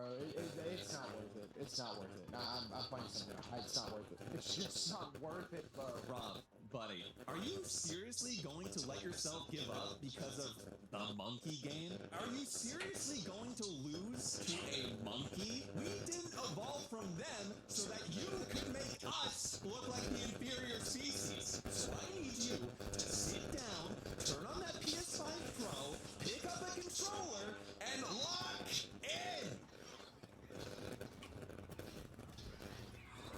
Oh, that's good move. That's good move. Come on. No, this is so doable.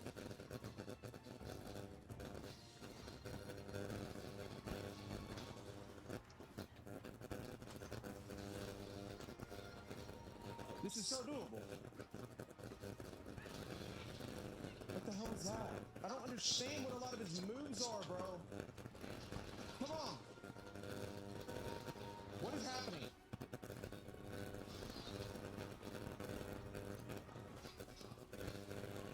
Getting whooped. I'm locked back in. Don't talk to me. Don't speak to me. Let me lock in real quick. It just took a few attempts. Every boss for the rest of this game is cooked. I'm back. I'm thinking I'm back. Uh-huh. Yeah, I'm thinking I'm back. I'm drinking your face. I'm drinking your face. I don't care. Disrespectful. I don't respect you, Mantis. Take that shit right there. Take that. Hold that right there. I know this one.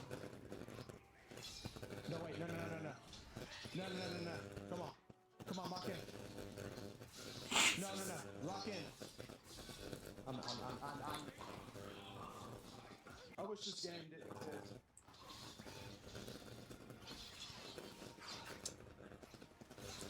What?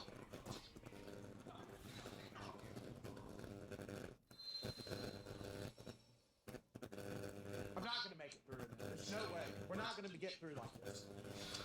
No, man. He's not done! He's just never finished. He never finished it.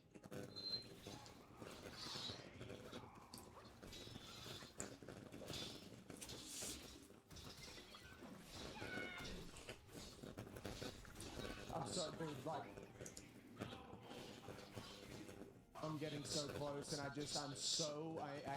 am at least like 30 attempts in now, and I'm so lost. I'm so lost with his entire moveset. I don't understand it. I guess I'm just stupid. I guess the hate comments I get every once in a while about how bad I am at video games, maybe they're just on to something. Maybe I'm just stupid. Maybe it's me. Maybe it's me. Come on! Yeah!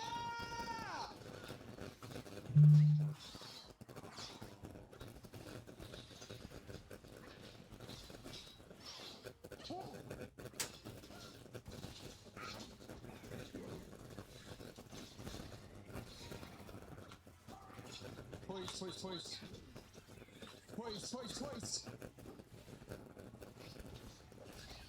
Finally. Get away from me! Get away from me! I was stuck on him for 9 months! Oh, that's pretty cool though. Alright, we got all the drip, we got Wukong's armor set. Okay, we're gonna clean slate here.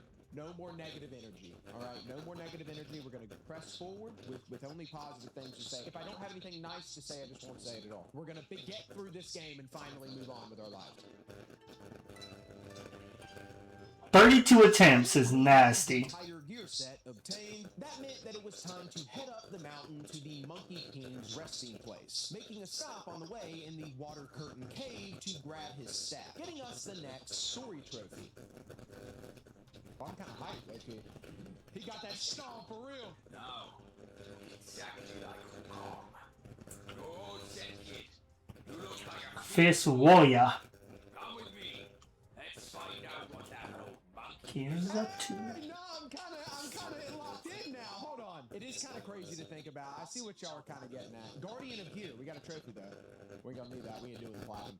Shut up, but we got another trophy. Fully fitted, now swing that staff in the fight. So we're about to go into like I don't know if this is the final boss, but we gotta be close. I can see what y'all are getting at now though. It is pretty crazy that I quit, so we really were like right there. I'm so close to beating it, man. We fight our way up the mountain in a rather cinematic set piece that also went rather hard, and at the top, find the stone Wukong was sealed inside. The Destined One and Bajier enter the stone into another realm, where they find the old monkey. A character from the prologue that sent the Destined One on this journey to find the relics to begin with. And here, it all comes together. I knew it from the beginning.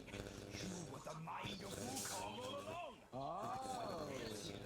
Not me. It's him. It makes me laugh. After Wukong died, 5 of his 6 senses endured and were taken by the Yaoguai kings.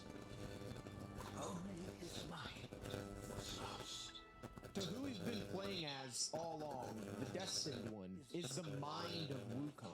That's hard. According to the old monkey, the mind was the 6th relic. But the mind is unique to every life. Therefore, Sun Wukong can never be resurrected and return as he was. However, the universe will always bear him a successor. And that successor is the Destined One. But Wukong left behind a broken shell in this realm, stripped of the 6 senses. And to merge the 6 senses into one and truly become the new Wukong, the Destined One must defeat this broken shell, who is none other than the final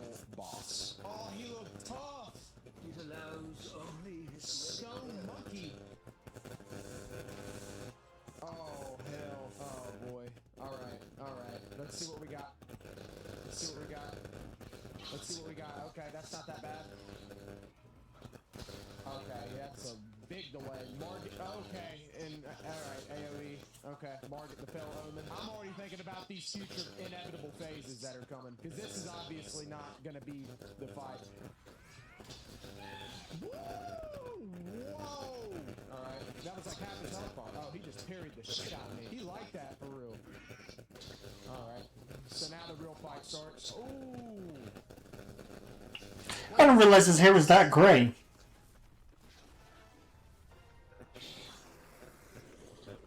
Second phase. Oh, okay.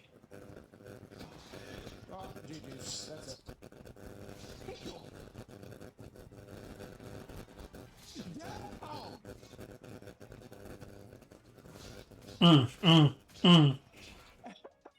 He hit the Hulk v Loki. What is he doing? What? Okay, that's hard to get out of.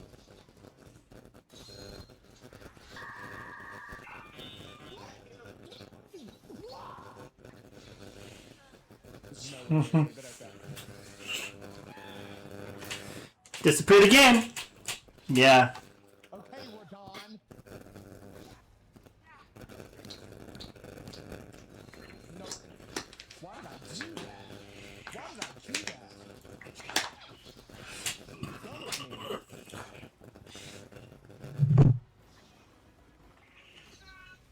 Oh, that's unfortunate.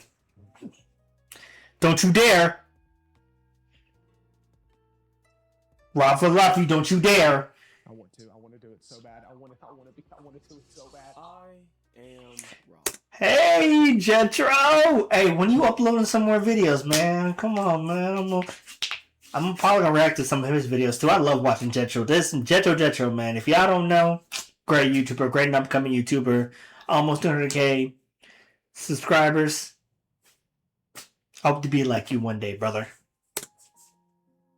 Over 400,000 subscribers, conquering and platinuming multiple games, beating the hardest of games, Elden Ring, Dark Souls. And you mean to tell me you're cowering in fear about a game, about a monkey with a staff? That's not the Rob I know. But then again, maybe it is. Ooh. Maybe you are just a scared little boy. Maybe all them bosses you beat, all those hard bosses in Elden Ring and Dark Souls, all of those were flukes. You got lucky. But hey, you are more than welcome to shut me up. Shut all of us up. So are you going to continue to cower in fear?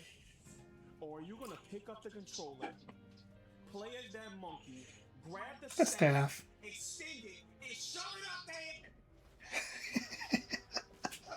Jetro was so out of context, bro. I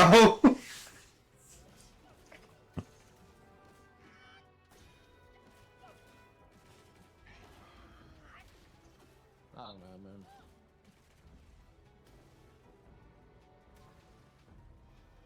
Drop.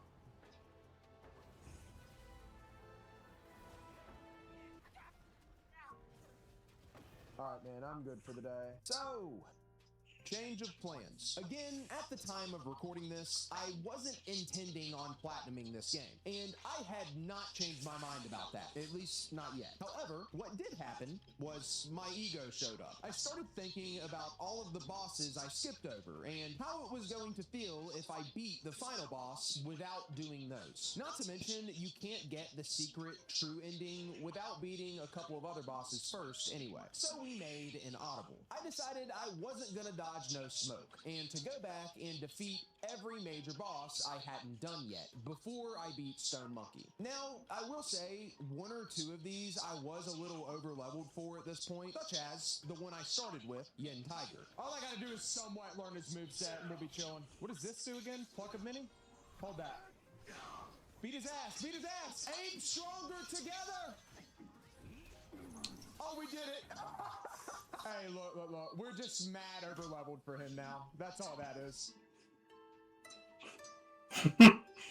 But for others, it didn't even matter that I was overleveled because they rocked my shit anyway. More specifically, that guy we left hanging back in chapter 4. Here we go. Hello, old friend. And take this, old friend. Okay. We're doing big damage. That's pretty good stuff. Okay. Okay. All right.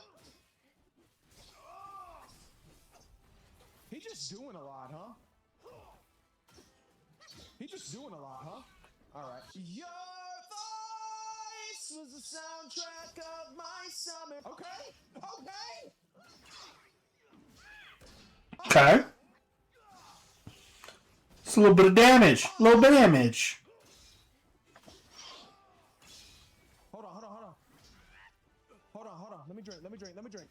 Oh, yeah. No, I'm kind of. Why am I kind of locked in right now? I'm here. I'm not here. It's never been more ever.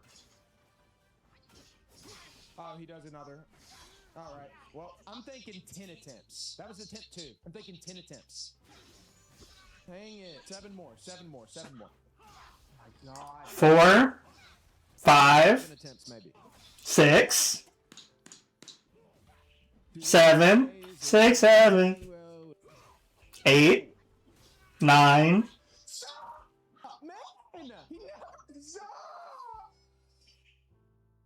We're not gonna beat it in 10 attempts. That. No!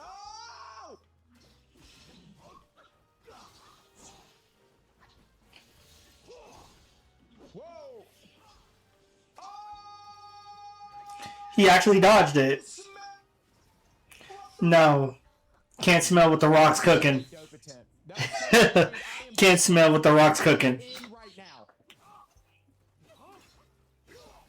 God, dude, can you stop? Stop! Don't do it. Don't do the thing. He's doing the thing. This OSC is hitting. What the hell?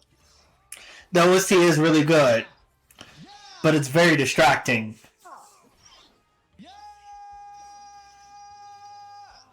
Come on. Come on. No. I can't even talk bad about this fight though, because it's cool. That's the worst part. Whenever the boss is well designed and the developers did a great job, like it really just pisses me off. Because who am I supposed to project upon? Who am I supposed to blame? Because I'm not blaming myself or my skill set. I have too much pride for that. Okay. This is the one. Nope. Yeah. Ooh, that was some big damage, but you about to die, baby boy.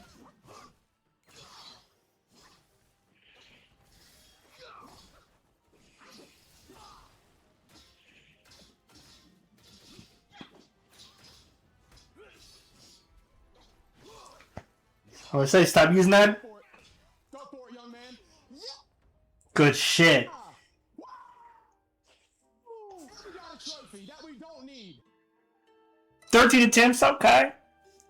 Next up on the hit list was the Bashui Golden-Eyed Beast, who I still found to be fairly difficult, but only died to once regardless. Beating him unlocked the trophy Frost and Flame, and also happened to be the last step needed. Erling Shaw.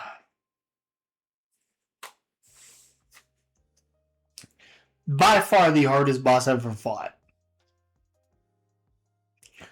But when I came to New Game, when I went to play him for the first time ever, I couldn't beat that nigga. His moveset was just too much for me. And then the problem with me was, I was just over dodging. Boy, when I tell you I came back and whooped his ass, I got excited. I was crazy. Then I had to fight him again to get the Wukong stance to unlock it 3 times. So annoying. But when I played him again on my new account that I made to just replay it again because I was bored, I beat him on the first attempt.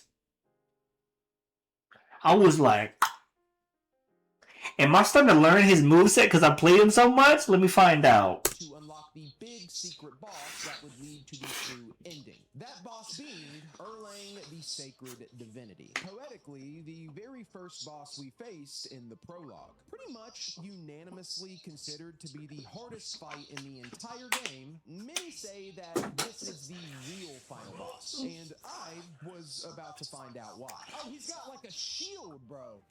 Like a stagger bar? Oh no. Oh no, bro. Alright. Oh, he's parrying me, dog. Hell no. God help me. Oh, I want you to kill Peter Parker. filthy. I'm not even gonna get a stagger bar down, bro. I've already used all my health.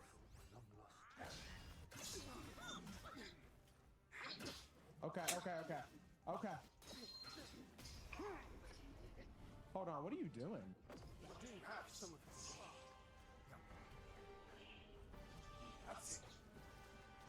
I won't hold back from now. Let's fight.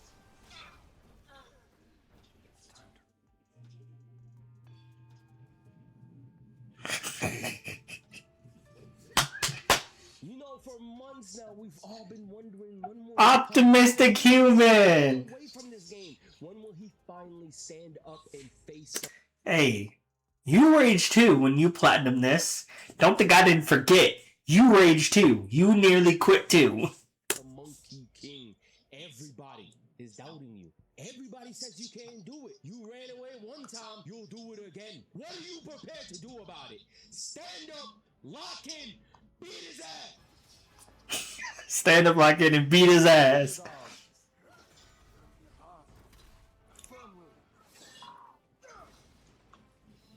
I'll drink right in your face.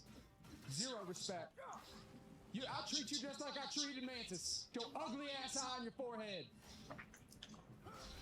This is freaking crazy. I have no heals, man. Like, dude, what are you doing, man? I'm already mad. You gonna heal? Are you going? I'm not him.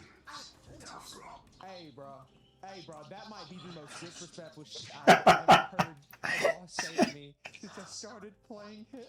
Oh my god, he said you are not him after all. Ah!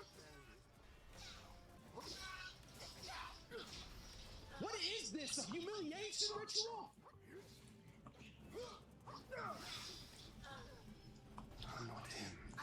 Tough Rob. Shut up! Shut up! He really hit the. You are not him. You are not him.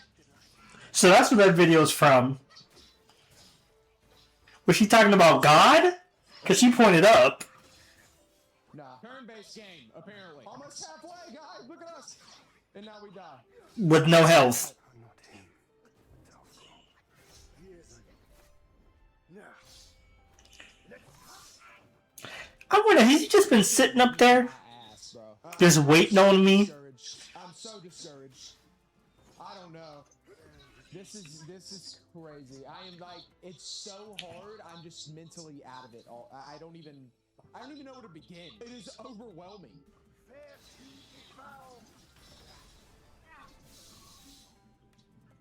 I don't. My eyes can't even process what the fuck it is I just looked at.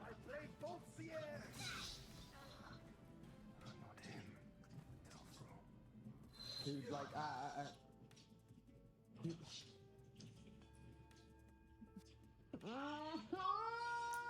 Rob, come on, man. I'm a Call of Duty YouTuber in 2025. I have to play Call of Duty every single day of my life. And you can't beat, what's this game called? Black Myth Wukong? Get it together, okay? Go beat the game. Call of Duty's back. Call of Duty is bad. Because you gotta deal with cheaters. That's bad enough. I just can't get away from that move. Step forward. Quit haunting me. Good dodge. Okay. And Sidestep. out of the way, bro. What is this? Okay, I know this one. OP. Watch the dog bark.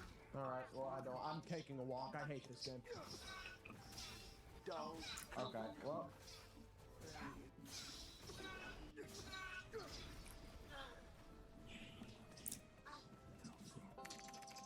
Dun, dun, dun, dun, dun, dun.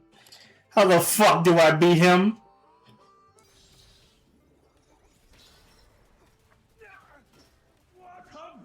The full day. I think I cracked it. I think we figured it out, folks. Or Reddit figured it out. I'm doing this. Oh, okay. Apparently, he won't transform if you use this one. This gotta be the stupidest transformation in the game. Oh, wow, he really didn't. We gotta figure it out, bro. The fan. The fan is it. That's the play. I don't even know what bro's doing. What is that? Like my PS5 is about to blow up with that move. So I'm glad I'm not the only one that deals with the lagging of that game. That game lags the hell out of you, and it will get you killed. I hate this game.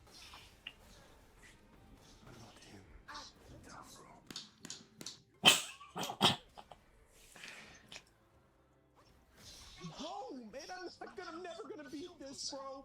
This attempt was perfect, just about. I'm never gonna beat it. I'm just not, dude. It's hopeless. It's so hopeless. It's so hopeless. I can't. I'm doing it. I'm deleting it. I'm deleting it. I know, Rob, I know. This game will try to break you, but you made it this far. You've smashed all these other bosses, and here you are now. One more step until you become the great soldier. I gotta get the Black Myth. I gotta get the Jingle Bond staff. I don't even need my staff anymore. You take it. Huh? Go get him. Second phase. I know this. I have beaten Melania, Sigrun, Gana, Uncharted Brutal. I've been through the fire and the flames. Erlang's just another trophy for the cabinet. Y'all hear what I'm saying right now? I'm gonna be honest. What a freaking waste. I'm gonna cry. What in the hell was that? He pulls a new move out of his bag every attempt. I am 50 attempts in, bro. And he never finishes. Oh, yeah, this. Oh, yeah. Show me how far you can go. That's what. Oh, wait, no. That was some big damage, though. Come on. I like this attempt. Come on. Dodge, though. Come on. This is our chance. This is it. This is our chance.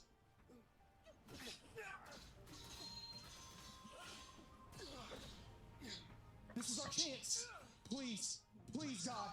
Please, God. I already know. I still have my transformation, though.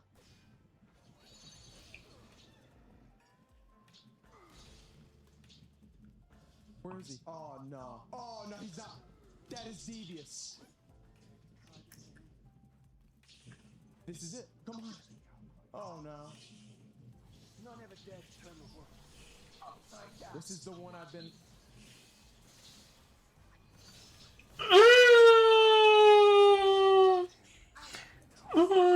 Gotta use this.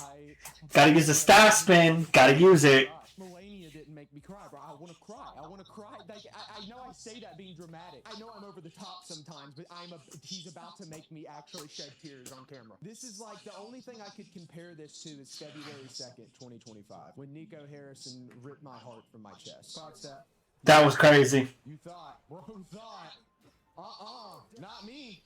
Not me, twin. Let's go.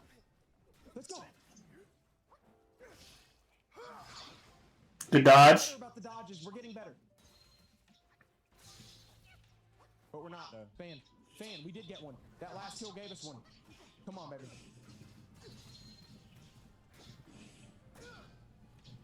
Come on, baby.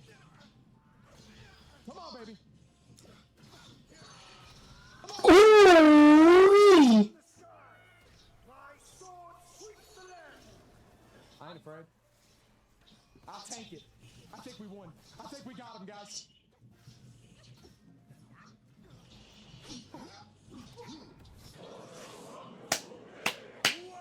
Wonderful day! Today's clash didn't satisfy my spirit. Go back with me to the Now, imagine they hit you with a phase too. Like, oh, you may have done that, but now you got to fight him again. The same cry. Let us get drunk before we continue this fight. Excuse me? I'm sorry, pardon me? What do you mean? What do you mean by, do you mean like, you better not throw another phase at me? You better not throw another phase at me. I will not emotionally recover. They threw another phase at me. But, and I never thought I would say this, I am so glad they did. Because in this phase, the Destined One transforms into a massive stone monkey, setting up an epic, grandiose, spectacle-driven battle against the 4 heavenly kings, and a giant lion-like form of Erlang. This was by far my favorite part of the game, and it was during this exact sequence that I realized I might have been wrong about Black Myth Wukong, and what I had truly been missing out on. Dude, are we actually... Oh my goodness gracious.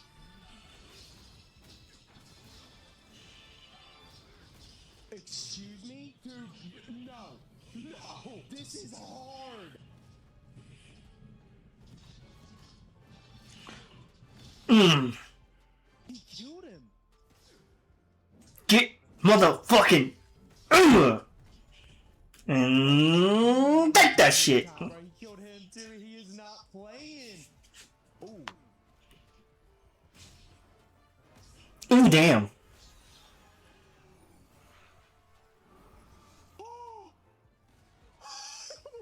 So badass, bro. Y'all seen that clip of that rapper? That they're talking about that rapper? He was a demon. And he professed and confessed to be a demon. Bro, you was dead, bro. Talking about King Vaughn. He go do it himself on feet. That's literally Wukong. This is it. That was like by far the best part of the game.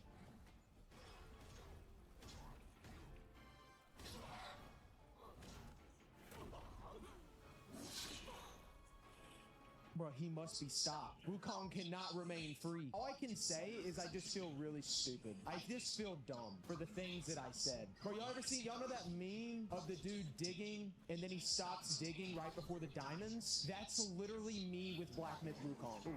A rock must be. Hey, he said the thing. Oh no. Oh no. You're good. Did I just die? Pretty sure that's supposed to happen. Oh my god. They just keep raising the ceiling. I couldn't imagine it being more peak, and then it is.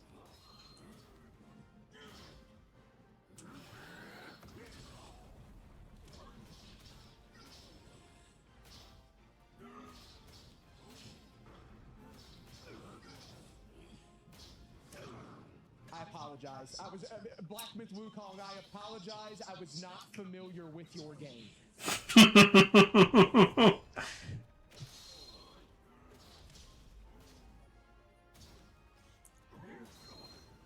What have I been doing, man? Meet the match. We got a trophy. Let go of him, and you let go of all. Not doing the platinum.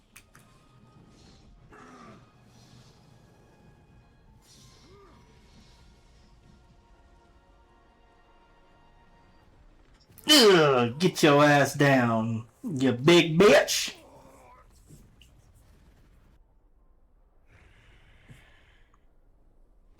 Yo, I think as a man, it's important to recognize when you're wrong.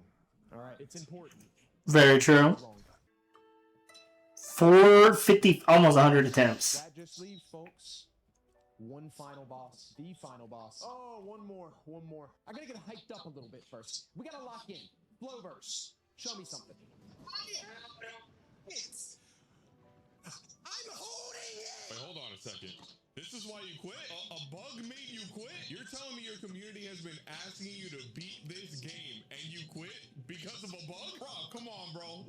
Let's be real. You've beaten Melania. You've beaten Radon. You spun back and beat Radon again. And you're telling me the monkey game is making you quit? Bro, come on, bro. I'm gonna need you to lock in. Pick up your controller, load the game back up, and go whoop their ass. Okay. Shut up. Who's coming? Is it my turn? Am I coming? I can do it. It's been a while. It's been a while. I got one of them. All right. We got it this time, bro. We got it. There's more after this, so like 100%. There's no way it's over. Oh yeah, it's not over. It's not over. There's another phase. What we got here? Ooh. 4 phases in one boss battle. Oh, he just whooped his ass. What? Ooh. Ooh.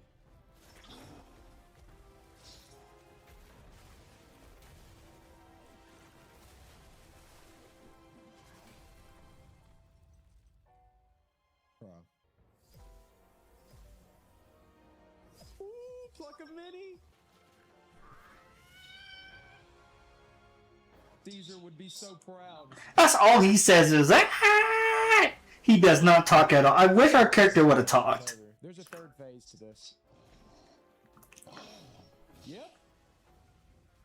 I know things. I know how these things go. And there he is. Fighting him was a problem too. I know I said it a lot in this video of how many bosses.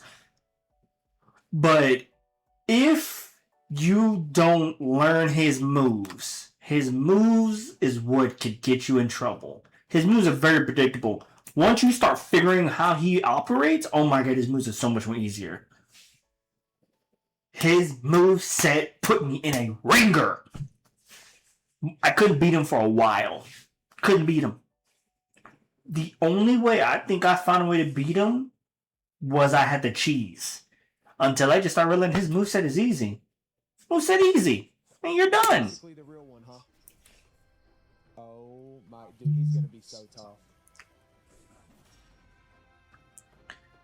The Great Sage's Broken Shell. Literally Wukong, bro. It's the real one. Oh, he's gonna be brutal, isn't he? Yep. Oh, that did a lot. Don't go in that ring of fire. I know your moveset, bro. No need to download the moveset. You're me. I feel good, baby. Is he gonna pluck him? He's really gonna pluck a mini me, bro. That's only okay if I do it. Woo. Dude, I am doing okay, though, for the first attempt, I think. No way. Oh, dude, he's just so menacing. The aura is off the charts. Come on. Come on. I can do this, bro. I can do this. I can do this.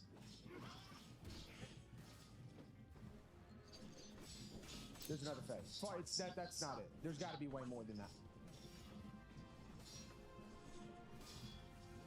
With the sunset in the back.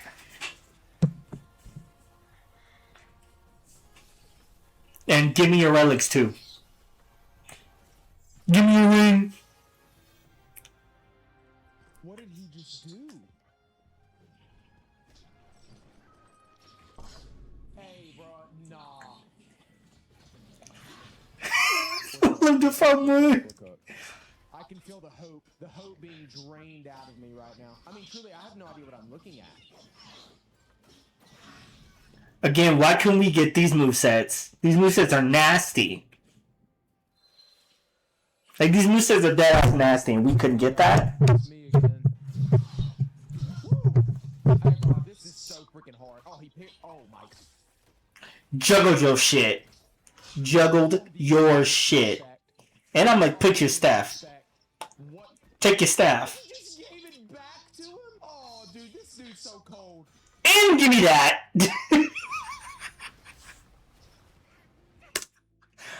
As many times as I have seen people play this game, and I have played it, I have never seen somebody get their shit parried and juggled, and then proceed to do the pillar stance, and that shit gets parried to and get dragged across.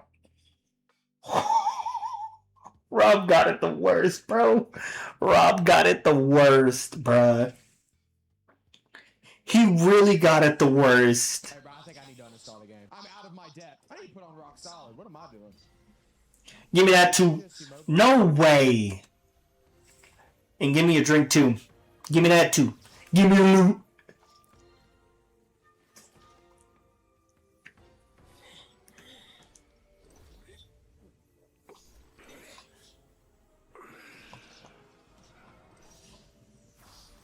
he just gives it back?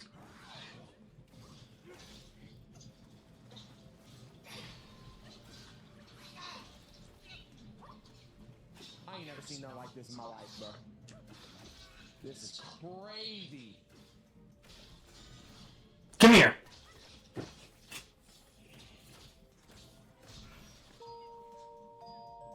Is he yawning? Did he just yawn? This bro's a villain, dude. This guy scares. Oh my god, he's so gross. He's so cool though. There's so much aura. I don't even care he beat my ass. He's a weak Koba. Weaker.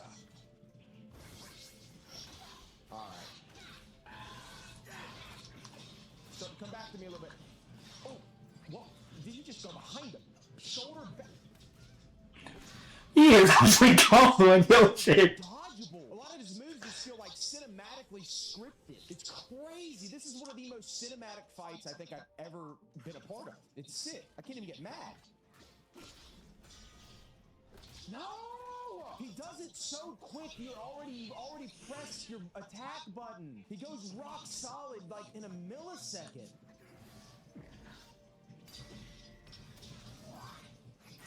I don't even see how that's possible. How does he immobilize? Well, how am I supposed to combat that?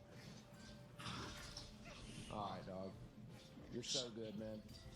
You're a pussy. You know that? Actually, I hate this fight. Yeah, I don't know how that's fair. I don't know how that's... You just... What is he doing? What is this? Is he eating an apple? Did he just eat an apple mid-fight? Like, bro, I've been disrespected before in my life, but not like this. And there's another thing that he'll do. He'll do a gesture. And he'll tell you, hey, yo, drink your gore. Because if you drink it when he's doing that, he immobilizes and he'll take it. That's a key thing to watch out for when you're fighting him. He ain't even gonna make a move. He's just gonna leave me here frozen. And then... Damn it.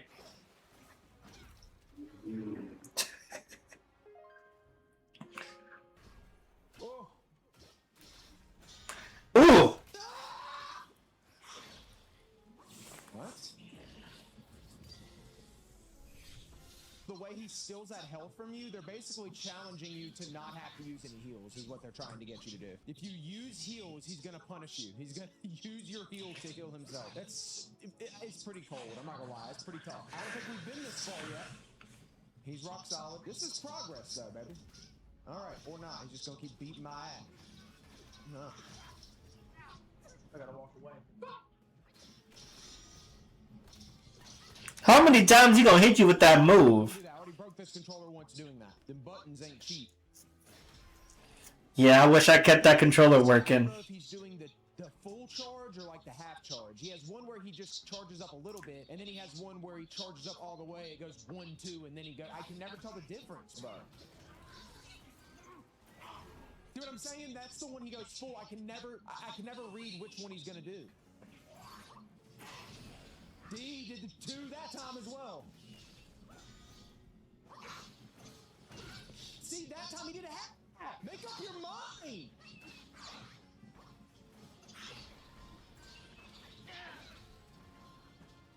Set that controller down gently.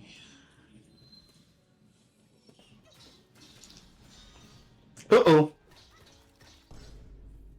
Yo? Come on. I'm so over that.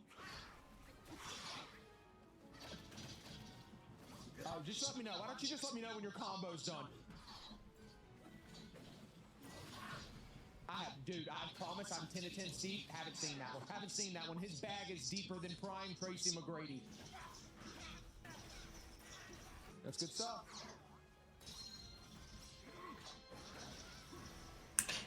You said mine's is better.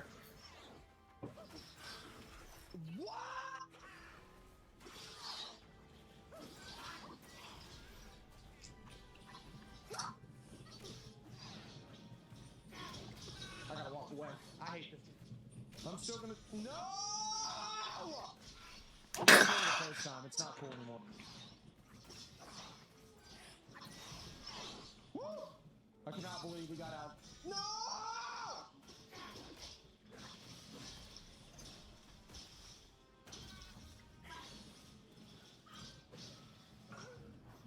Oh my God, is he having a seizure? I can never get it, man. I'm so freaking stupid. There's something wrong with me. There's something wrong with my brain. I think I just need to go back to school in a state other than Alabama. Redo it all. Restart from checkpoint. Restart from checkpoint? What checkpoint? Yeah. I knew you was gonna do that. I know what you are.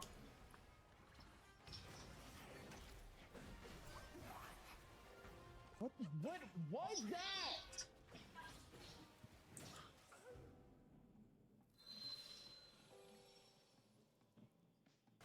That poor chair.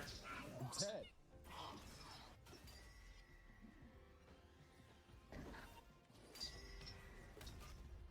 God!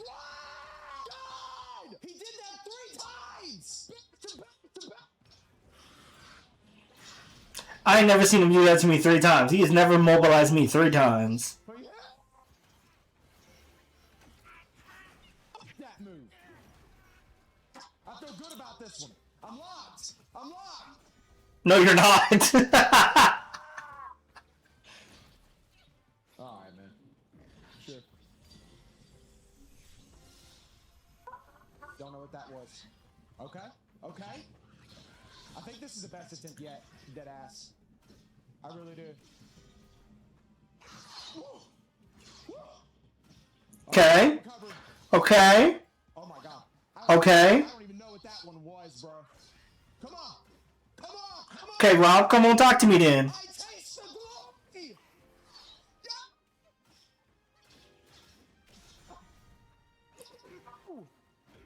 No. I taste the sweet sucker of victory. Dodging too much. Oh no. Oh no, I've read this book before. I've read this book before too many times, my friend. Ooh. That might have just saved his life. That saved... Oh, that saved his life. Oh, that saved his life. He really just rock solid you on your pillars. Oh, that's so unfortunate. I never had him do that to me. He ain't never parried any of my moves. That is unfortunate, bro.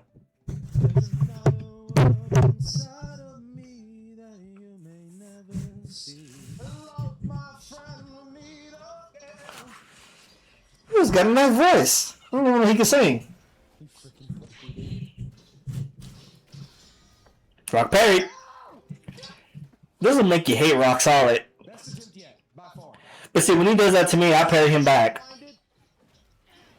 And I'm ass, and I'm the worst player that's ever played this game ever. What are you doing?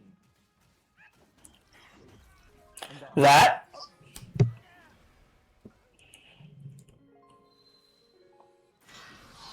Yes! Yes! Yes! No! No! Oh yeah! Oh yeah! May not be perfect, but it's doable. Come on, baby. Come on, baby. Oh, and he tried to rock solid me. I know you now. I know you now, Unc. Sure you do. I don't even know what he's doing right now. I'm gonna be honest. I've never seen that one. No, you bitch. You can't have it. Mom!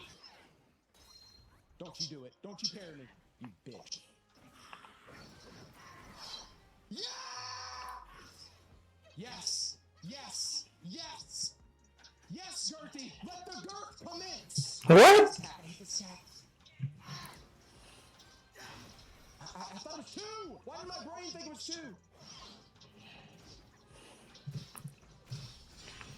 Damn it. Ooh. It's over. It's freaking over, dude. After all that. After all that?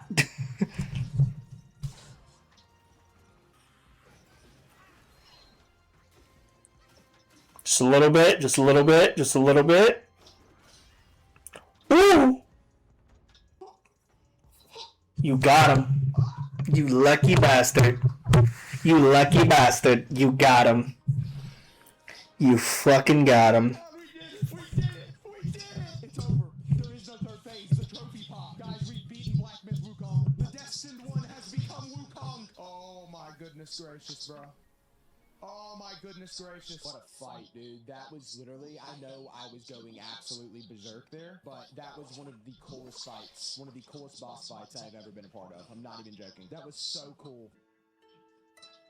38 attempts? Damn! True ending. So, after defeating the Broken Shell, the Destined One absorbs all of Wukong's senses, and then the old monkey reappears to put the golden headband on his head. As you'll recall, the golden headband is how Erlang defeated Wukong during the prologue, as its purpose was to act as a way for Wukong to be controlled and restrained by the court. Here we get one of those animated cutscenes highlighting the events of Wukong's journey to the west, his Buddhahood, and eventual rebellion against the court. And I'm going to be honest, I didn't quite understand this ending very much at all the first time I played it, but based on what I did understand, and with a lot of further research, Sun Wukong apparently died on purpose, orchestrating the whole thing with Erlang's help. He wanted to break free from the golden headband and from the court's control. So dying and scattering his six senses was the way to do that. Erlang then gifted 5 of the 6 senses to the 5 Yao Guai kings we fought in each chapter of the game, and also stored a collection of Wukong's memories in his third eye, his mind, knowing that one day Wukong's successor would come and take them all back, thus reincarnating the Monkey King, only without the headband.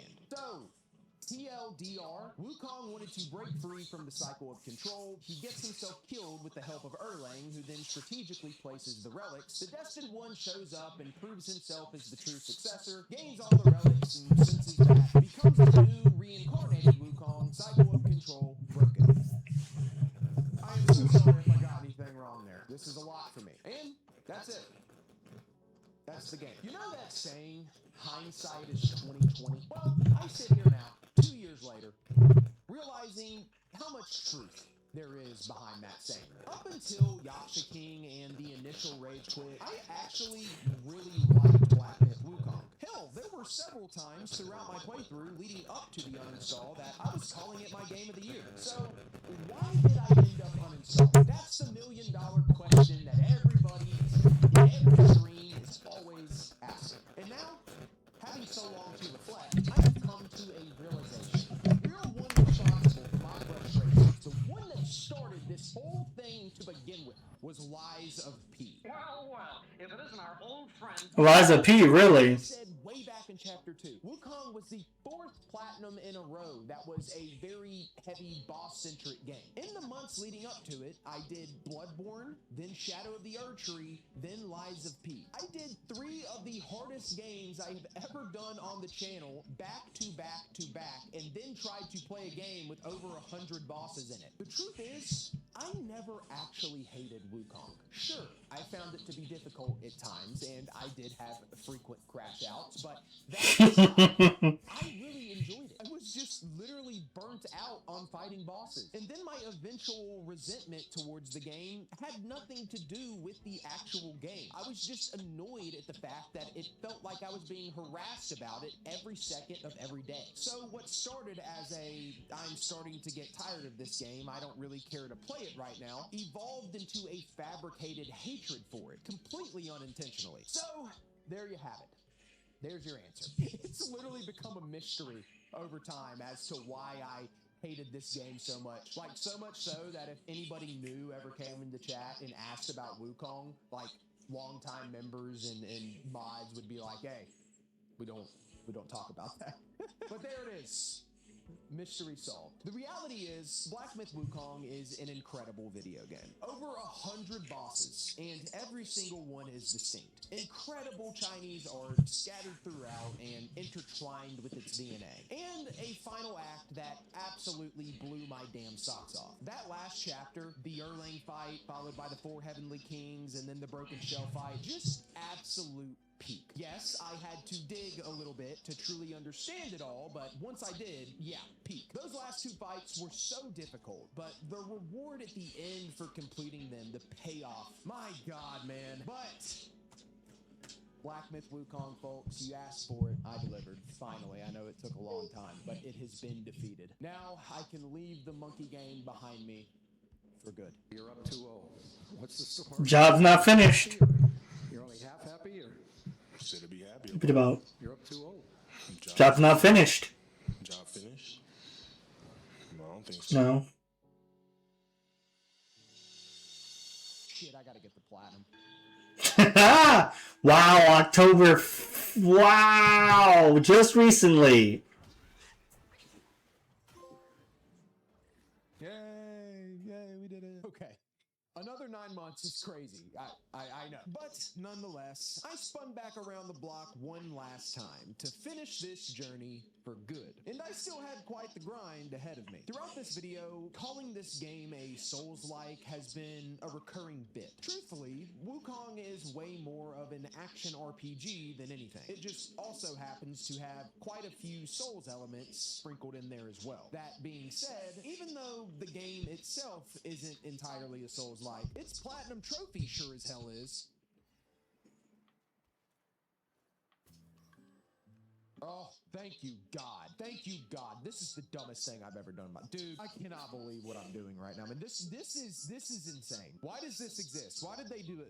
Why? But I'm getting ahead of myself. At this point, we've already got a rough idea of what all we need to do for this completion. But let's refresh our memory and go over it all real quick. To get this job done, I will need to do the following. Find every boss and enemy type to complete the journal, complete the quest line for the old man, find all celestial pills, find every meditation spot, collect every plant seed, every spell, transformation, and spirit, every medicine formula, every curio, every gourd, drink, and soak, every piece of gear, and every single weapon. Now, getting all of this done is a huge pain in the ass for 2 reasons specifically. Reasons I am quite familiar with already, you know, being a Souls veteran and all. Reason 1, like a Souls game, many of these items cannot be obtained until New Game Plus. Not only because several are just exclusive to New Game Plus, but some of the crafting materials you need for certain gear and weapons are limited. And there aren't enough of them in a singular playthrough, meaning you need to get the best in New Game Plus. And reason number 2, the bulk of the ass pain, you have to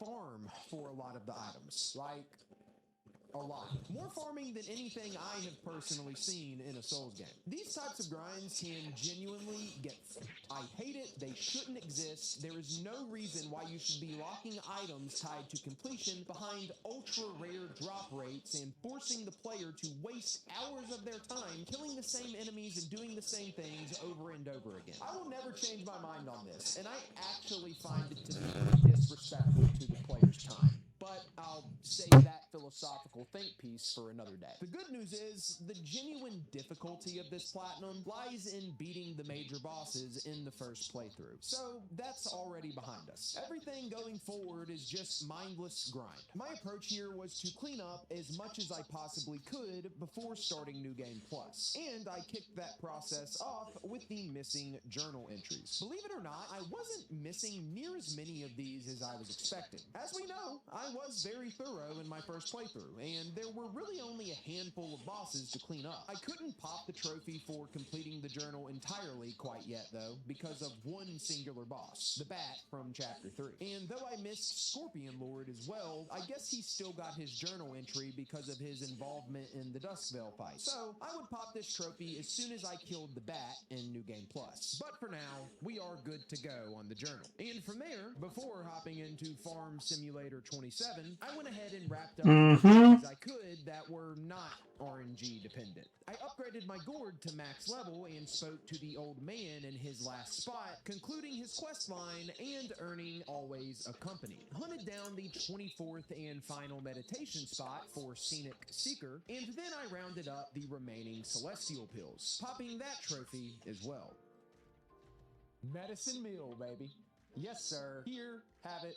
have it all. Man, they really do help you out with these trophy descriptions, don't they? Woo, medicine's done. That feels good, man. This is, I'm not gonna lie, it's kind of a satisfying platinum. I can see it as it all comes together and you get all your stuff. It's scratching an itch. Much dopamine is being acquired right now. And let the fun commence. There was no rhyme or reason to this process. I just simply went down the list of every item I needed for all of the remaining trophies and crossed each off one by one. The ones I could, anyway. And not every item I needed was a rare drop. Some were found in chests, and others were guaranteed drops from beating specific bosses and enemies. But still, the majority of my time would be spent. This guy.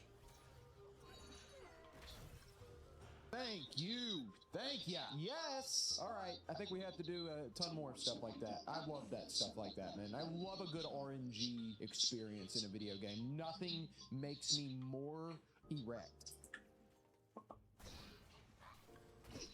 Let's go. That was easy. Wow. That one came quick. Yeah? Too easy. We'll leave that one. Just like me. I can't help it. There we go. There we go. There we go. Yes! Let's go! That was not bad at all. It only took a few tries. But the farming is not limited to just enemies. You also have to farm plants. I mentioned earlier in the video a trophy related to finding all 15 seeds in the game. These are obtained by picking different types of plants, but whether or not you get the seed from the plant is completely RNG and very rare. But what really makes this suck horseballs is the fact that plants in this game have a real-time respawn timer. Meaning, if I pick one, I have to wait 30 to 60 minutes, depending on the plant, in real time before I can pick it again. These are the absolute worst. Not only are the seeds tied to plant drops, but many of the drinks and soaks were as well. A couple of which I had a very hard time getting. You tripping, bro. You tripping. Another lap. Still no goat skull. This, brother, and my haircut. Eventually, I got to a point where I only had a few items left, and they were all plant drops. So I had multiple farm spots with routes I would run over and over and over again. And when it was all said and done, between the enemy drops and plant drops, I was 20 hours deep. And I find that disgusting, but that made the home stretch that much sweeter. Yes! Yes! I cannot believe I'm this hype over picking up a freaking item in a video game. I'm... Two more bullshit items to go, folks, and then we're done with this nonsense. Yeah! Yeah! One more, baby. Come on. Come on. Leave me alone. You stupid bitch. Oh, thank you, God. These two so... Will you chill? Thank you, God, bro. Oh, my word. That was the last farm that we're gonna have to do. I have spent 2 days doing this. That was probably... There were a couple farms in Dark Souls 1 and Dark Souls 2. Dark Souls 2 especially, the Sunlight Meadows, that were pretty bad. They took me several hours. But it was really only one or two things that I had to farm. It wasn't a bunch of stuff. This right here has been a 2-day affair, farming all of this stuff. This is all... It's not... Wukong's not a Souls-like. This Platinum sure as hell is, but... Nonetheless, we got it done. It's time to move on to New Game Plus, guys. Clean up portions over. It's time we got to go in the New Game Plus to get the rest of our stuff, and then it will finally be over. 2 years in the making. It will finally be over. I don't know if I'm ever gonna platinum this game. In case I make a bobo, and then dove into New Game Plus, which kicked off with 2 immediate trophies. The first was 6 senses secured for getting all 6 Wukong relics. Technically, we already did that, but the game doesn't recognize it until you start New Game Plus. And then we get Master of Magic as well, for getting the last spell, which obviously unlocks upon starting New Game Plus. I did not have to play through the whole game again, but a good good chunk of it. The exact stopping point would be the secret area of Chapter 5, because that's where I would find the last of the crafting materials I needed. Along with that, I had a handful of things to clean up here. The most critical being the missable stuff I didn't get in the first run. Side note, New Game Plus is a complete joke, and there was not even a semblance of difficulty to it, since you get to keep all of your gear and stats, so you're still wildly OP.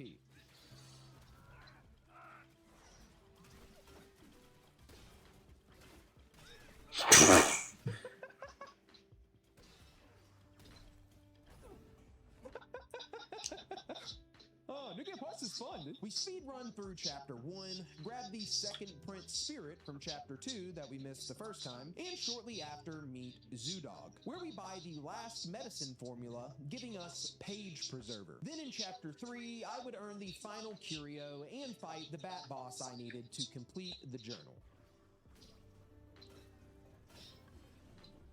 That was it. We were right this time. A curious collection, every rare wonder the world can offer, collected and kept. Oh my god, I'm starting to feel weight off of my shoulders. With every single trophy that pops, I start to feel better and better. We are almost there, folks. We're almost there. Here we go, the boss we missed. This would have been filthy on a first playthrough. I'm getting 4 frames per second. Bop. Bop, bop. Yeah, the frames on this game is terrible. Frames. Pack it up. Portraits perfected. Humans, beasts, jaguars, and the Bodhisattva. All recorded and noted. Come on. A little while later in Chapter 4, we have a few things to be mindful of. There's this one boss, Venom Taoist, who drops a missable arm guard, but he only drops it if you hit him from behind throughout the fight and knock his 4 arms off before killing him. How anybody initially figured stuff like this out is beyond me, but whatever. I also had to do the Scorpion Lord fight in the secret area, as well as grab one more spirit, the latter of which came first. Alright, alright, alright. Let's not die. What is buddy? These are so annoying, bro. Come on.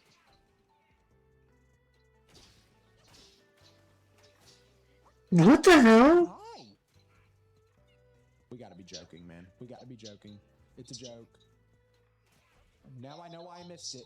Come here. No, bro, come on. There it goes, man. Jeez. Let's get it. Please pop.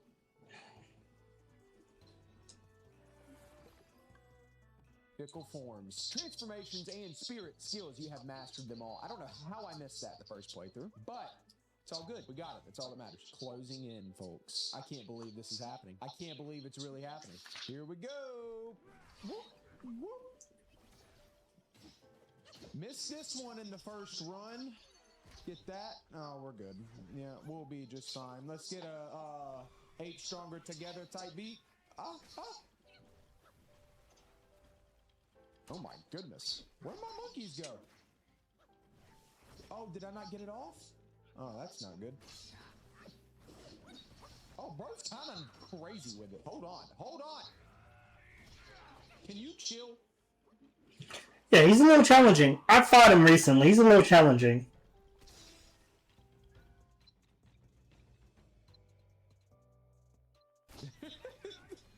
There we go. Now we're gaming. 8 stronger together. Oh, wait. Oh my god, I just got one shot. I mean, dude. I would have struggled. On that. Brewer's Bounty. What to drink, how to drink, and above all, who to drink with. That's all the drinks, soaks, all that jazz.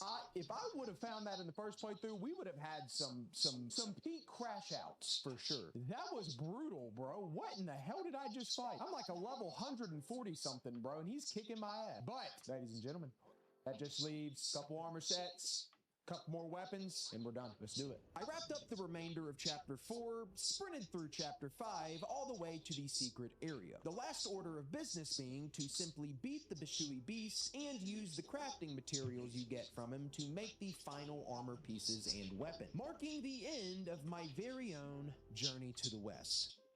Finally. Oh yeah. Oh yeah. This is for all the marbles, folks. This is our last Wukong experience. I swear it's 2 phases. I swear it's 2 phases. If my memory serves me correctly. No, it's not.